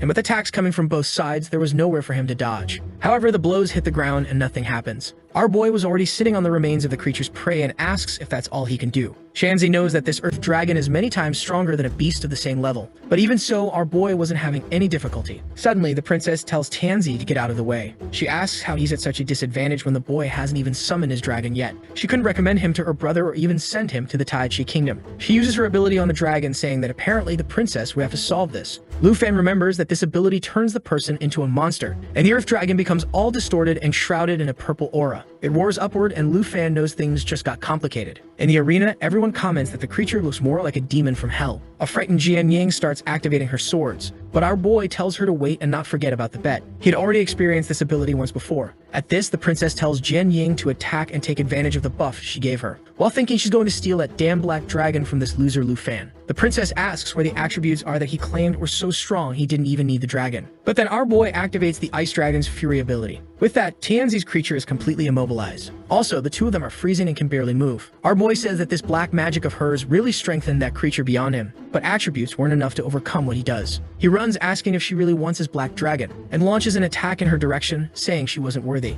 However, Tianzi steps in and defends her. At that moment, the earth dragon breaks free and launches an attack at Lu Fan. He teleports to its back. He activates another spell and uses the blue dragon's roar. People can't understand how it's possible for someone to have such physical strength and magical power at the same time, and Tianzi watches from the side, incredulous. They were both dragon tamers, so why were they so different? Our boy asks why he only uses simple spear attacks and no dragon strikes. Why doesn't he, for example, use a dragon claw strike or something like that? Chanzi is confused because he's never heard of these abilities. Our boy says he understands that's because Jian Yang doesn't have any of those abilities. He tells him to give up because they are completely different types of tamers. Chanzi tells him to shut up, but Lu Fan tells him to stop selling his dignity and being a slave to that princess. Chanzi, however, curses him and tells him to stop with the moral speech. He says that what he's doing is because he lost the position of strongest tamer. He then looks at the princess and asks her to use magic on him, that he's willing to risk his life for it. She smiles and says if that's the case, she'll grant his wish. She uses the magic and says this is his last chance. Lu Fan asks why he's so loyal to that princess, knowing her true nature. He responds that the princess did everything for him when he was a nobody, and to become someone of high status,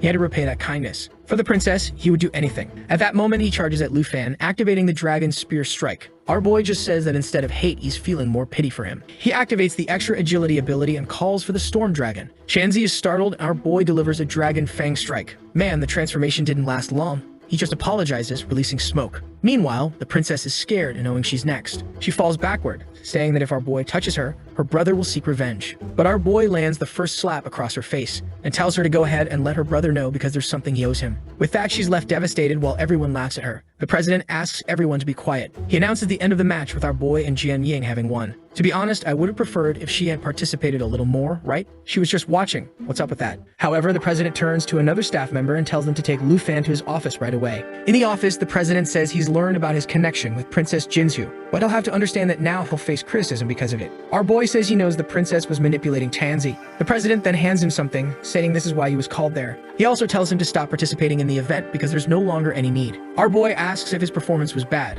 and the president says it's actually the opposite because they realize he's strong enough to participate in the national test. On the tablet, there are some secret dungeons that are extremely expensive to buy. The president says he can choose one and they'll try to win it at auction. Our boy comments that it's expensive, but the president says they won't spare resources to help him get stronger. That's when our boy says he's found what he wants: the Flying Dragon Cemetery, which is a dungeon above level 55. The next day, the semifinals with our boy's group are announced. However, the president announces that Lu Fan's group has withdrawn from the competition. Everyone is confused, wondering if it's because of yesterday's incident. In the dungeon, our boy apologizes to Jian Yang, saying she can't participate because of him. She says it's fine since they'll get the points either way. Besides, she was excited to be in this secret realm with him, as there would be a lot more experience to gain. At that moment, a red-haired guy from above calls out to them. He comes down and tells them not to worry. He introduces himself as being from the secret guild of hunters, known as the Black Rat. Our boy points upward, and the guy says it looks like they're here for the Flying Dragon Cemetery, and he informs them that since they won the bet, they should follow him or her. I'm not sure. Up ahead, she says they spent a lot of money and asks for their levels.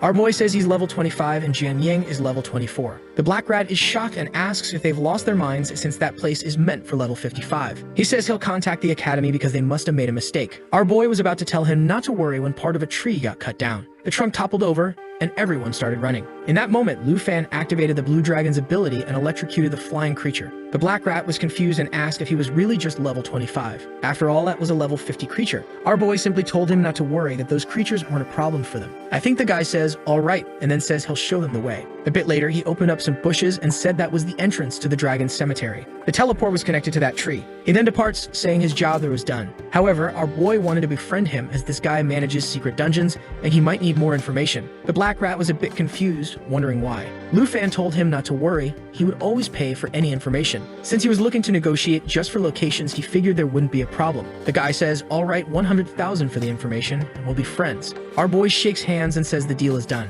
The black rat is impressed, wondering if all the people at that academy are this rich. Meanwhile, Jian Ying says she's heading out because he talks too much. Lu Fan is excited because at the top of the tree is where the map is pointing them to go. But at that moment, both of them are startled. A horde of level 50 flying dragons was coming their way. Our boy tells Jian Ying to get ready. There's a girl at level 25 killing level 50 creatures. She throws her sword into the air to get the dragon's attention. But one of them comes straight at Lu Fan. He summons Shou Yi, who arrives with her mouth full of fire. At the same time, Jian Ying feels a creature coming from behind. In full swag style, she dodges. She curls a sword at its head and finishes another one off. However, that's when she realizes she's fallen from the tree. She starts calling for a broadsword to fly out of there. The problem is that in the middle of the fall, it looked like the dragon was going to reach her first. But our heroic boy throws himself toward them. He finishes the dragon midair and extends his hand to her. With that, she grabs it and he sinks his dagger into the tree. After slicing through a lot of stuff, they finally stop. Our boy tells her to be more careful since their destination wasn't down there. Blushing, she says she's been saved again. But at that moment, they both notice something else approaching. Out of nowhere, a giant white dragon passes by the two of them. Our boy calls for Shou Yi, who's all beaten up, until a skeletal dragon appears in front of her. The creature lunges to bite her, and she's just standing there. Man, it looks like it hit her hard. Our boy jumps with Jian Ying, and the two face the berserker bone dragon. He tells her not to worry.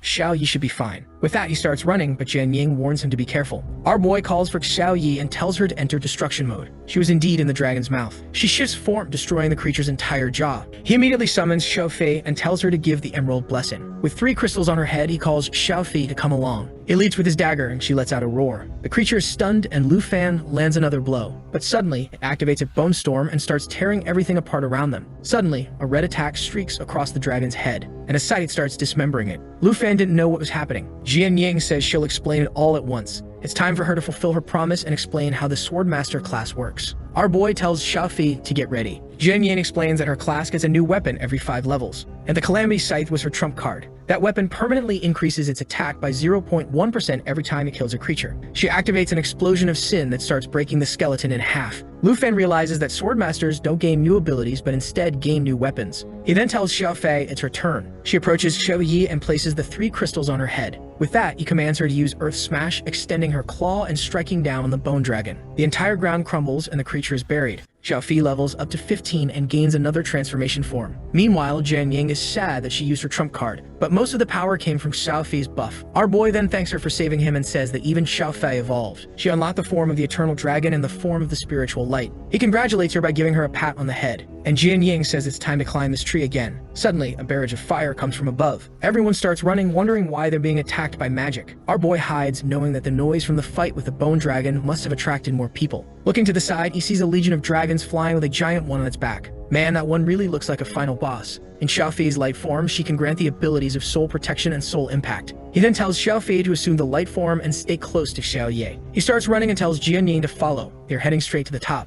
With that, the 2 dragons transform once again. The soul protection would increase attributes by 200% and absorb part of all incoming damage. The only problem was that Shou Fei wouldn't be able to do anything else. Man, Shou Yi already had 26,000 strength. Jian Ying is impressed, and our boy explains that Shou Fei's buffs are even stronger on other types of dragons. Now the birds in the sky launch a barrage of attacks. Our boy tells Shou Yi not to counterattack, just to keep moving forward. Easily, Shou Fei's spiritual form was absorbing everything. She already had a 10 on her head, and our boy tells her to use the key explosion. With that, she releases everything she had absorbed and sends an aura upward. The poor dragons start falling from the sky. Jian Ying asks about the new ability, and our boy explains it to her. She's impressed to see that the dragons had evolutions far more complex than the weapons. Our boy then stops and says the boss was just ahead. A level 60 steel dragon. It uses a steel charge attack that destroys any creature with less than 10,000 points. Jian Ying warns him to be careful, but our boy tells her not to worry. And once again, he tells Shou Fei to activate the soul impact. With that, Shou Yi is surrounded by a green energy, and our boy says now it's her turn to handle this. He activates the dragon's inspiration. And man, with that, she reached 34,000 strength points. She slams her paw into the steel dragon's neck while Xiaofei fires a laser. Whoa!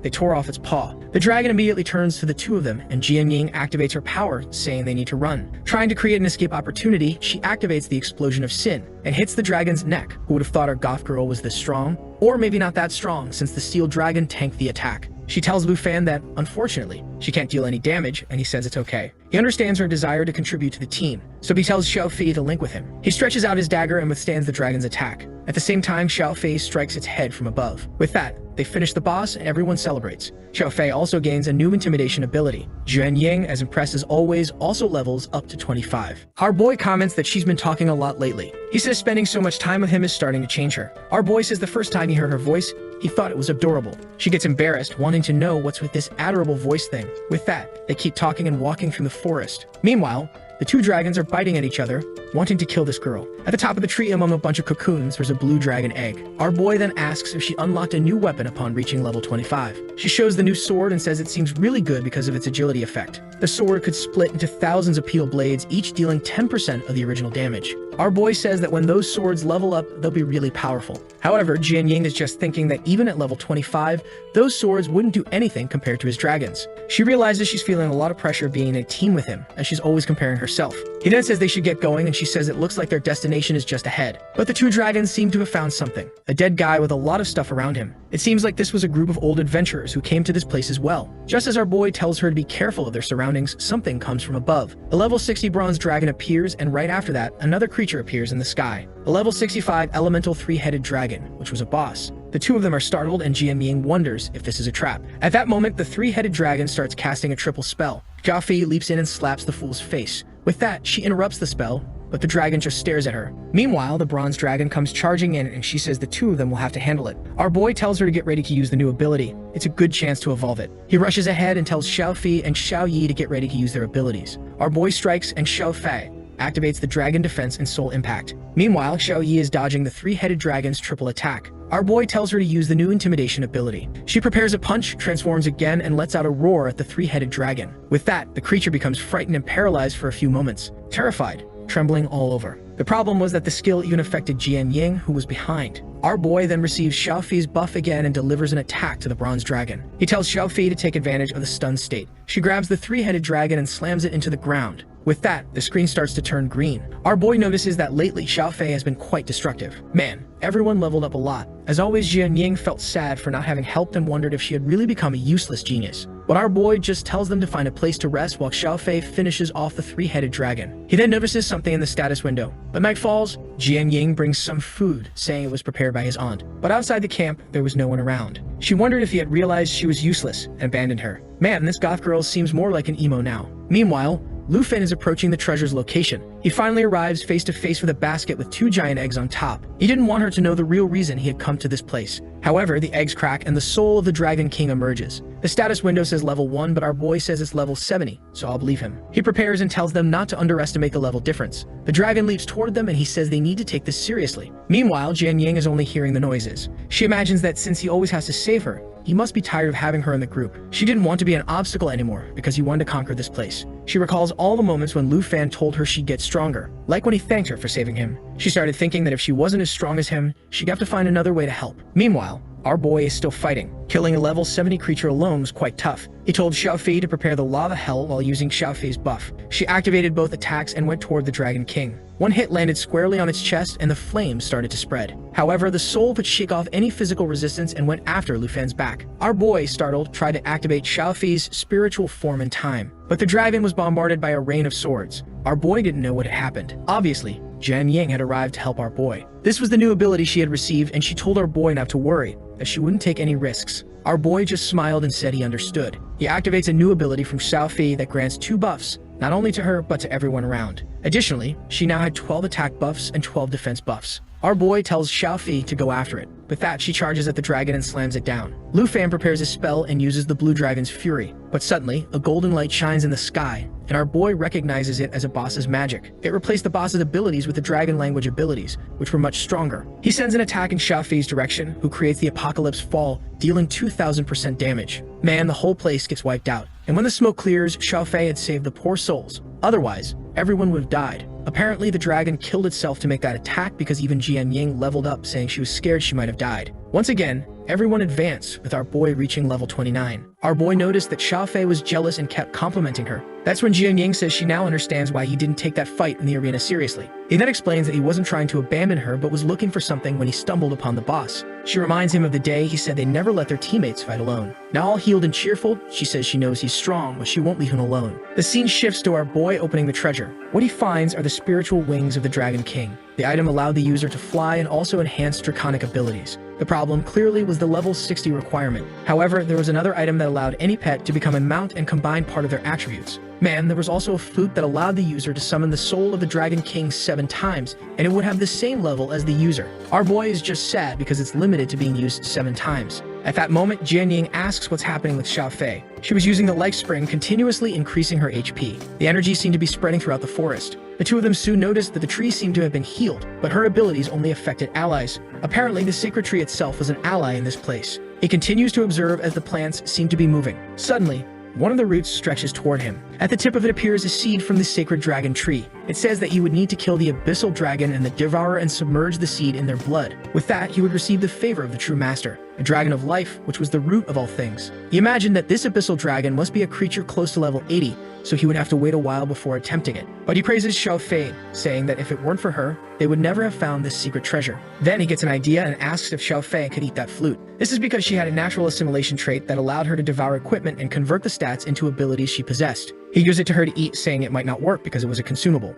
Immediately, she swallows it, and our boy knows that if it doesn't work, he's lost the item for good. However, the flute is assimilated and he gains its ability. Right away, she uses it, and the shadow of the dragon appears on her back. Since Xiaofei was level 18, the dragon that appears is also level 18. Jian Ying is shocked, realizing he has a pet that has his own dragon pet. She says they need to return because everyone must be worried. However, he tells her she can go ahead, as he still has something very important to do. It seems we will see what happened with the egg because we're back at the academy. Our boy, arms crossed, says it's time they talk about this. He complains about the two constantly fighting and tells them to look at that egg. Another family member was about to arrive, so they should treat this new one well. The item is a stellar dragon egg, and our boy says to consider it a new member of the family. He uses the ability, eager to see what will hatch this time. However, the talent doesn't activate, and the egg remains intact. That's when he sees that to hatch another creature, he needs to become a dragon master by reaching level 30. But considering he was already level 29, it might not take too long. He then tells the two that tomorrow will be another day in the spider forest. The next day arrives. Qin Shu and Xiaomen are knocking on the door, wanting to know where our boy is. He wakes up groggy and she tells him he needs to check out this post that's been circulating around the school. He's confused, wondering if he was woken up to look at a social media post. The message said that Lu Fan dropped out of that championship match because he was afraid of losing. He asks who these people from the Fengyun Pavilion are, claiming he's scared. She explains that the group has the academy's number 6 and number 3, with more than 30 members. Our boy feels a bit disappointed that he's the school's number 1, but everyone thinks he's afraid of these Fengyun Pavilion guys. Xiaomen explains that the leader of that group, Jiang Fengju, said he's going to take Lu Fan's number 1 spot. This could also cost him his qualification for the national championship, and our boy already understands what Jiang is trying to do. However, he just smiles and says that if they want fun, they'll get it. He borrows her tablet and says he's going to respond, as that's what they're looking for. The scene shifts to the arena area. A member of the pavilion named Xu Jing sees the message on his laptop and informs the leader, Jiang Fengju, that Lu Fan has responded. At that moment, two side characters charge at him. However, the real side character activates his power and sends out a bunch of clones. The side characters of the side character are impressed with the side character. But that's it, right guys? He smashes them and they fall to the ground because, well, you know how it is. Xiaomen shows the post and says he needs to check it out. The leader says that Lu Fan is very arrogant for challenging the entire pavilion. He tells them to respond, telling Lu Fan to come to this arena after tomorrow's final. And obviously, the entire pavilion gathers because that's what he wants. He's going to show this guy who the real number 1 is. In the post, our boy called them trash and said if they really want to know who's number 1, they should challenge him to a duel. The girls commented that today the pavilion would be participating in a semifinal, and they could go watch. However, our boy was far more interested in going to the secret realm to keep farming. That older aunt is still growing, guys. She tells our boy to be careful and not to be too overconfident. However, Qin Q says that since he's number 1, people will think he's scared if he just goes to watch. The aunt suggests disguising him, and the next second, he's in the arena looking not suspicious at all in this outfit. But with a smile, Hank says no one will recognize him like this. Except at the moment they announce the match is about to start, Lu Fan stands up. She asks why, and he just says this isn't interesting and that he's going for a walk. Meanwhile, the director is just observing. Or maybe he's not the director because he's knocking on the director's door. He's asking the person inside if they've heard about the challenge between Lu Fan and Jiang Fengyan. But their voice tells Shengming to let others handle the matters between the freshmen, as he doesn't want to be informed. However, Shengming is worried about what might happen and that the pavilion members could end up in a hospital like Lu Fan's last target. But their voice says he should be more concerned with the envoy from the Dragon Capital who's coming to check on Lu Fan. He then asks how Lu Fan's preparation is going. Shengming says Lu Fan is about to advance to the second class and assures him that a guy he knows named Qian Xiang won't cause trouble for him. However, the voice warns that the envoy this time would be a man named Ruan Chengfeng. The president knows that this Ruan Chengfeng was affected by the dispute between our boy and the princess.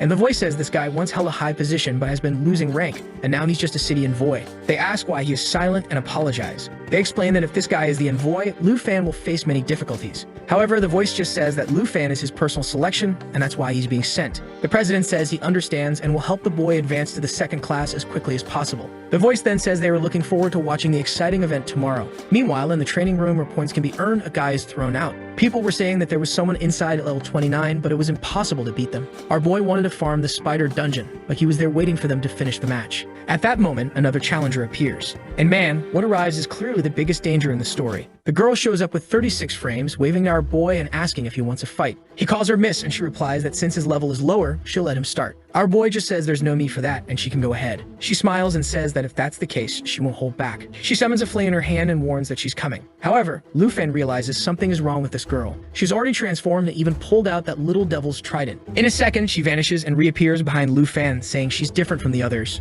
She goes in for a stab, saying it's good that he's giving it 100%. He turns, manages to defend himself, but is thrown far away. Already wondering what level this girl could be to be so strong. Man, I don't know what level she is, but I agree that she's strong. She's not the type to hold back and says that if he's only going to defend, she'll have to teach him a lesson. Our boy says he understands, and with that, the two charge at each other. A frantic exchange of attacks begins. The people outside are all startled by the noise and wonder when it will end. At that moment, it's announced that the match outside in the arena has ended. The pavilion team had won, and Su Jing says he heard that Lu Fan came to watch their match. Fenjin throws his hand up and tells Lu Fan that his arrogance will end. In tomorrow's fight between the two, he wouldn't last a minute. However, the girls are all wondering where he's seen Lu Fan since he left a while ago. Our boy is in a much better fight. Or rather, he's in a much more dangerous fight, trying to figure out who this powerful senior is. She lifts his cap and says he's getting used to her movements too quickly. However, Lu Fan had already realized that if she wanted, she could have finished him off much faster, so why was she dragging this out? The older sister says he seems like a man with little energy, but he has a handsome face. She gets closer and asks why he's been hiding it.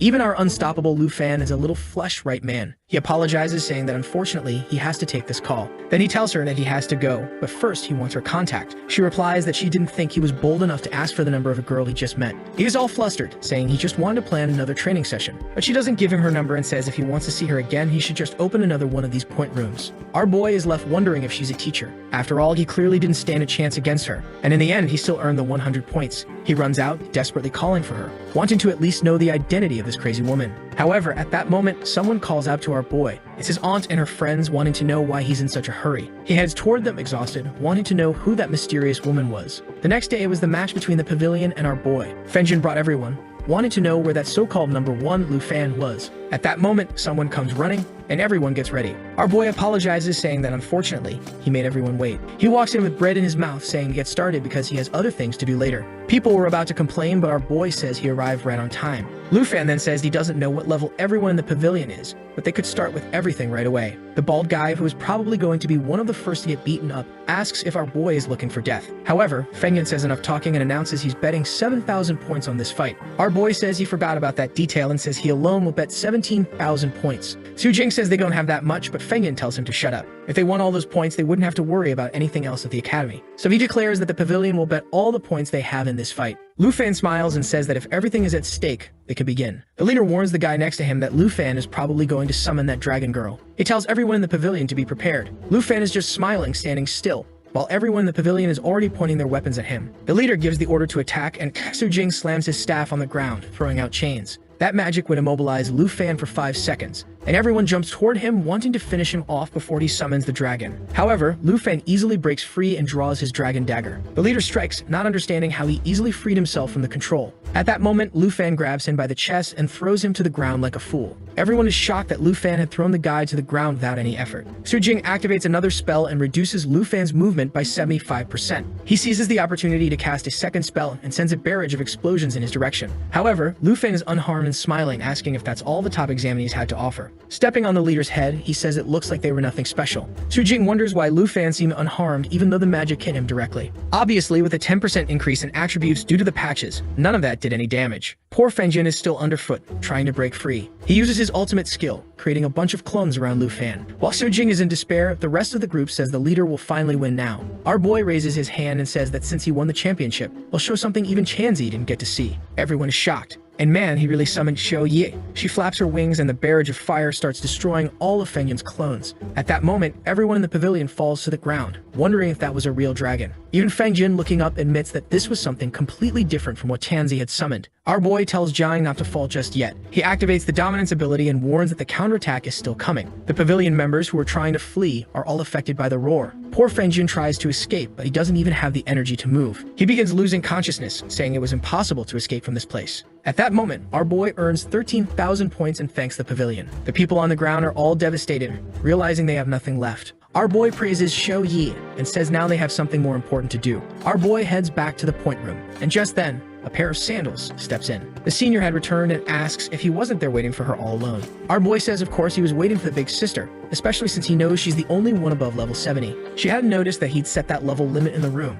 Meanwhile, in the arena, they examine Feng Yin's body. Shaming thanks Lu Fan, saying it seems like he held back. Even though everyone had fallen, no one was in any real danger. Back in the room, the mysterious senior asks if he's plotting against her. Our embarrassed boy explains that he set the limit, so clearly she's not a senior since she's such a high level. She asks if he knows her identity and says maybe she's a teacher. She laughs and says if that's the case, he can call her senior. She approaches, saying that now that he's not hiding his face, it's much better to look at. She warns him that if she sees the minimum level limit next time, she won't enter the room. The danger transforms, saying she saw him use some of what she taught him in that fight against Feng Yin. Lu Fan smiles and says it looks like she watched the match. She says yes and thanks him for putting everyone to sleep as soon as he summoned the dragon. Our boy thanks her for the compliment, but admits he still has a lot to improve in close combat. At that moment, she almost lands a spear strike to his face. Man, she really hit him, and he asks why she did that. Now a bit angry, she says he's still too weak to be showing off his humility. Man, the poor boy can't even be humble. Desperate, Lu Fan says she's strong and kind and he's willing to pay any price for her to teach him. She laughs at his desperation and says if he wants, he just has to bring the food his sister makes. He decides not to correct her by saying it's actually his aunt and says it's all good. She then tells him to come at her with everything since she's here waiting. She blocks the attack and says he's coming in too fast.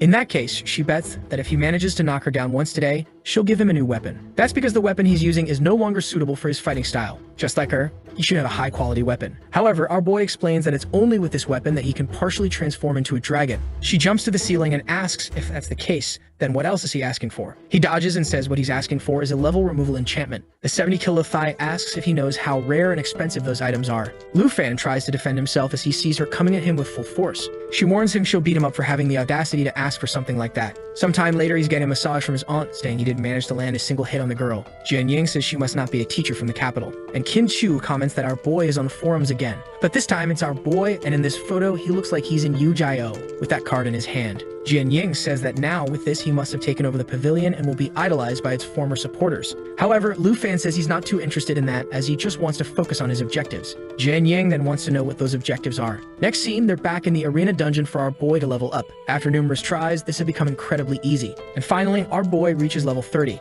King Chu was happy while the aunt, as usual, was throwing up. The girls were excited for him to go to the class change hall. Walking through the academy, now everyone recognizes him as the guy who took down the pavilion. The boy even got a fan club, and that girl over there is holding the Yu Jiao photo in her hand. Xiaoman says it seems her friend was right, and now everyone has become a fan of our boy. The aunt then says they'll have no choice but to change his outfit again. Now, every time he goes out, he'll have to wear a hood, mask, sunglasses, and a cap. Our boy apologizes for being such a hassle to walk around with. Xiaoman says she wishes she were being followed by a bunch of people too. Jian Ying says no one at the school has ever reached his second dragon class, so he'll have to figure it out on his own. An excited Qin Q says this is his chance to make history in this place. Xiaoman pats him on the shoulder and says they've arrived, wishing him good luck. He thanks everyone and says he's going in. With that, he swipes his card and enters the class change hall. Unlike the first awakening and the second one, you can choose the direction you want to go. However, as he expected, the academy system had no information about his class. A blue aura begins to surround his body and the academy wishes him good luck.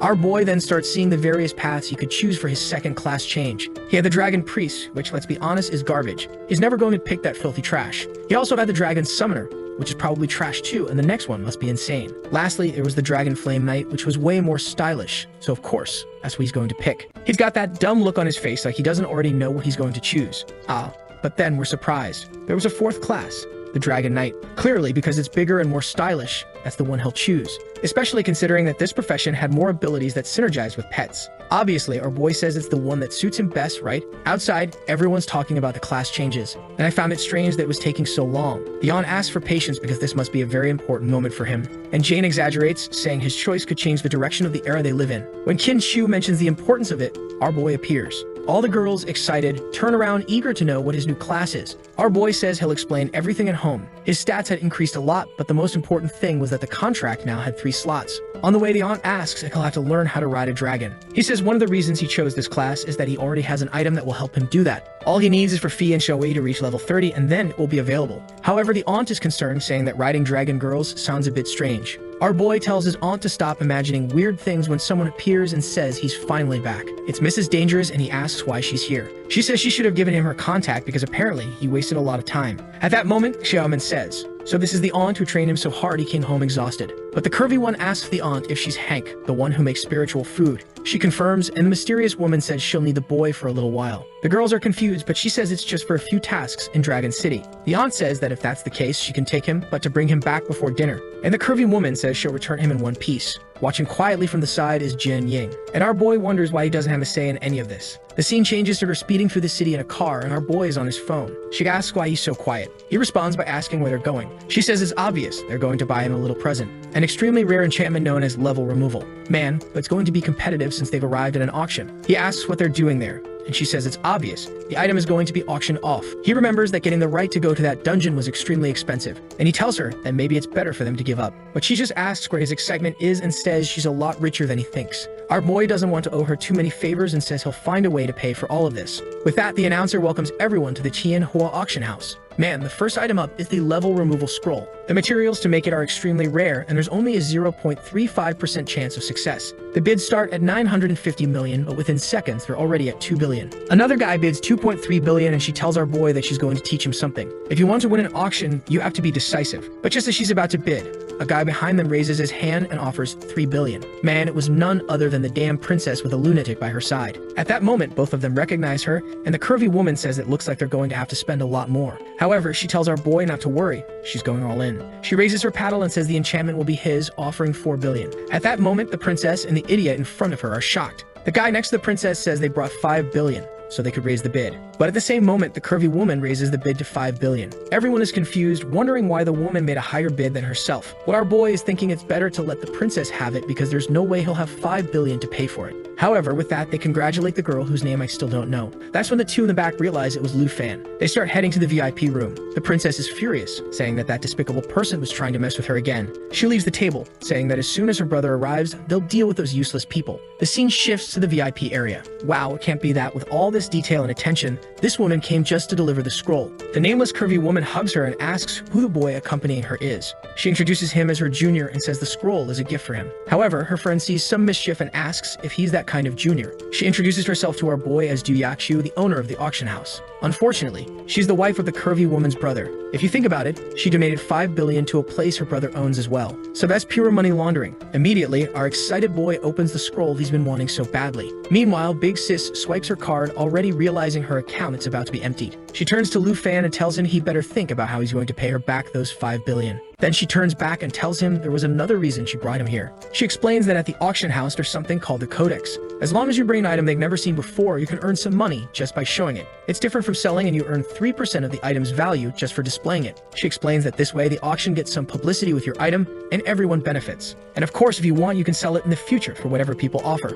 Our boy, knowing he has several items, says he might earn those 5 billion much faster than he thought. so he tells Du Yaxu that he wants to register this item in the codex. She says that it's worth at least 2 billion, which means he would receive 3% or 60 million. Our boy thought it was a convenient method, but it's clearly going to be tough to earn those 5 billion. He then says he has something much rarer than the soul wing, and he shows her the stellar dragon egg, asking what she thinks of it. Du Yaxu is immediately shocked and recognizes him as the dragon Tamer from the southern province. The mysterious woman asks if he's going to have a second dragon now. Poor thing, she doesn't even know that with the flute he could probably summon 5 now. Du Yaxu then says she'll have to take back what she said, as she has no idea how much that's worth. Lu Fan asks if they can't put it in the codex. She grabs him immediately, saying that's definitely not the case. They have to put it in the codex because it'll mark history. And the mysterious woman is standing there, thinking she clearly bet on the right person. Du Yaxu says that if he agrees to put the egg in the codex, she'll let him take 1 item from the auction house per month. She says that if that's the case, she can register both. Excited, she tells him that his bonus of 1 item per month has already begun. Our boy smiles, saying there's already something he wants for free.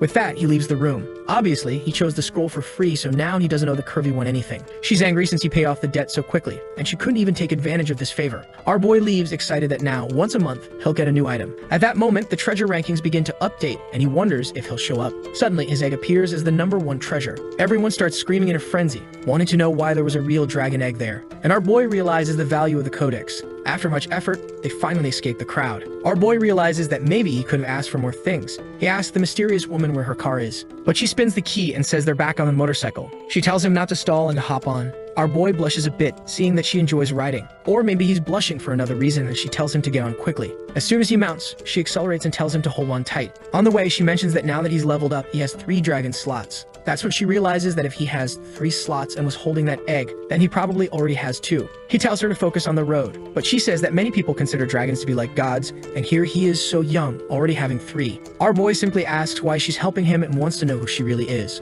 But she just says he still has to pass the first test, so the time hasn't come yet. She warns that an envoy is coming to the academy, and he'll have to be approved by him to participate in the national exam. It's someone above level 70, so she's worried he might destroy our boy. But she's driving and he asks why he seems so calm about it. Our boy says that training with her, there's no way he could lose. No matter what this guy tries to do, he's going to qualify for the national event. She laughs, saying that if he's so confident, she can only trust him too. But seeing that it's nighttime, she apologizes for taking so long. At that moment, our boy equips the soul wing of the Dragon King. He approaches her hand and tells her he's about to speed up. She better hold on. He took off flying, but it seems her motorcycle went even further. With that, he drops her off in front of the academy and says he's heading out. She waves goodbye, thinking that this boy is quite obedient. She thought she would have to escort him to the door and ask him to go in, but that's fine. She likes it when the guy is a bit more passive. Man, this woman was definitely having some thoughts about our boy. Meanwhile, our boy is back home with his dragons, all asleep like him. But now, with no other distractions, he finally pulls out the stellar dragon egg. He tells the 2 that it didn't work out last time, but they better remember to get along with whoever comes out of it. He begins activating the taming effect, telling the 3rd one to appear. A light starts to shine, and the 2 are curious to see what's coming. A bunch of stars and constellations begin appearing in the sky. When our boy looks down, the stellar dragon, all blue and black, was right there on the ground. It had a damage absorption ability and an ability that caused area damage. And our boy immediately sees that it's a combat type with physical damage. The most impressive thing is that it seemed to have doubled Xiao Fei's initial stats. Not to mention that at level 20, with these base stats, it would already surpass 10,000 points. He thought Xiao Yi was specialized in physical attacks, but now he sees she's a bit more magical. Not to mention it had a stellar scale ability that seemed really good for absorbing damage for 60 seconds. As soon as our boy turns around, the dragon goes to punch Xiao Fei. When he sees them all surrounding him, he says it's time to name their new sister. Here he goes again, certainly with another Xiao name. He decides to name it Extinction, which means star. Xiao Yi doesn't seem to like it, and our boy says he'll try to come up with a better name later. But seeing the little dragon so calm, he figures the name must be fine since it didn't get irritated. The scene then shifts to the country of Tai Chi in the level 60 area. A group is in the middle of a desert. A knight asks Shenghen what the problem is. This guy is the princess's brother, and it seems she asked him to avenge her against a certain person. The girls in the group ask if she's being humiliated over in Dragon Country. The brother says yes, and apparently it wasn't just once. That girl, even as she grew up, was still pampered by him. A guy with glasses asks if he's going to Dragon Country to kill him, and Shenghen just replies that of course he is. As her favorite brother, he would help eliminate any problem she had. And he says that when he gets the last piece of the cursed set, he'll head to Dragon City. Not only will he help his sister, but he'll also destroy that country's future. The strongest person this year will be from Tai Chai. The group says that if he participates, victory is guaranteed. In the following weeks, Lu Fan's life calmed down and he regularly had intense training sessions with his teacher. The best option was still the Spider Cave, so he kept going there every day to level up his dragons. The girls in the group had all reached level 30 as well. Now they were excited to evolve to the 2nd tier. And now that his entire team is about to evolve, they can finally go to a more advanced dungeon. Jian Ying unlocked the Sword Dancer class. Since she's not the strongest, it's a class with effects that can help the group more. Qin Shu, on the other hand, decided to follow a more aggressive path, given that Xiao Fei handles the healing. Our boy comments that only one more is left. As Xiaoman seemed really excited and Qin Hu asked what class she got. With all that excitement, it seemed like it must have been something secret. What she unlocked was the Water Ripple Swordsman profession, which is part of the magical fencing set, one of the hidden classes. Zhen Ying congratulates her, saying that unlocking a hidden class in the second evolution is much rarer. Our boy comments that she was a bit weak for the team anyway, and she threatens to take him down. However, he gets a call from the president informing him that the national envoy was arriving. The next scene shows them all in the auditorium. Gu Han tells him that the person coming to evaluate them is called Xian Feng, a level 76 knight. On the stage, our boy sees a guy holding a staff, and he remembers that staff was the second most valuable treasure in the auction codex. He then asks Gu Han if she knows who the person in the cloak is. She explains that it's the new president of the Dragon Academy, who took over 2 years ago. He asks what this person's abilities are, and Gu Han explains that no one knows anything about them. This person doesn't attend any events and even uses a voice modifier to communicate. At that moment, people announce that the envoy was arriving. As soon as they look back, the entourage enters, and Xian Feng immediately asks where the president of this place is. The vice president awkwardly introduces himself. However, the chubby knight just ignores him, saying he wants to speak to the president directly and doesn't want to waste his time. He asks if all the candidates have arrived. The person in the white hood simply signals yes, and the vice president says there was only one candidate named Lu Fan. Our boy notes that this envoy seems like a tough guy who has been through many life and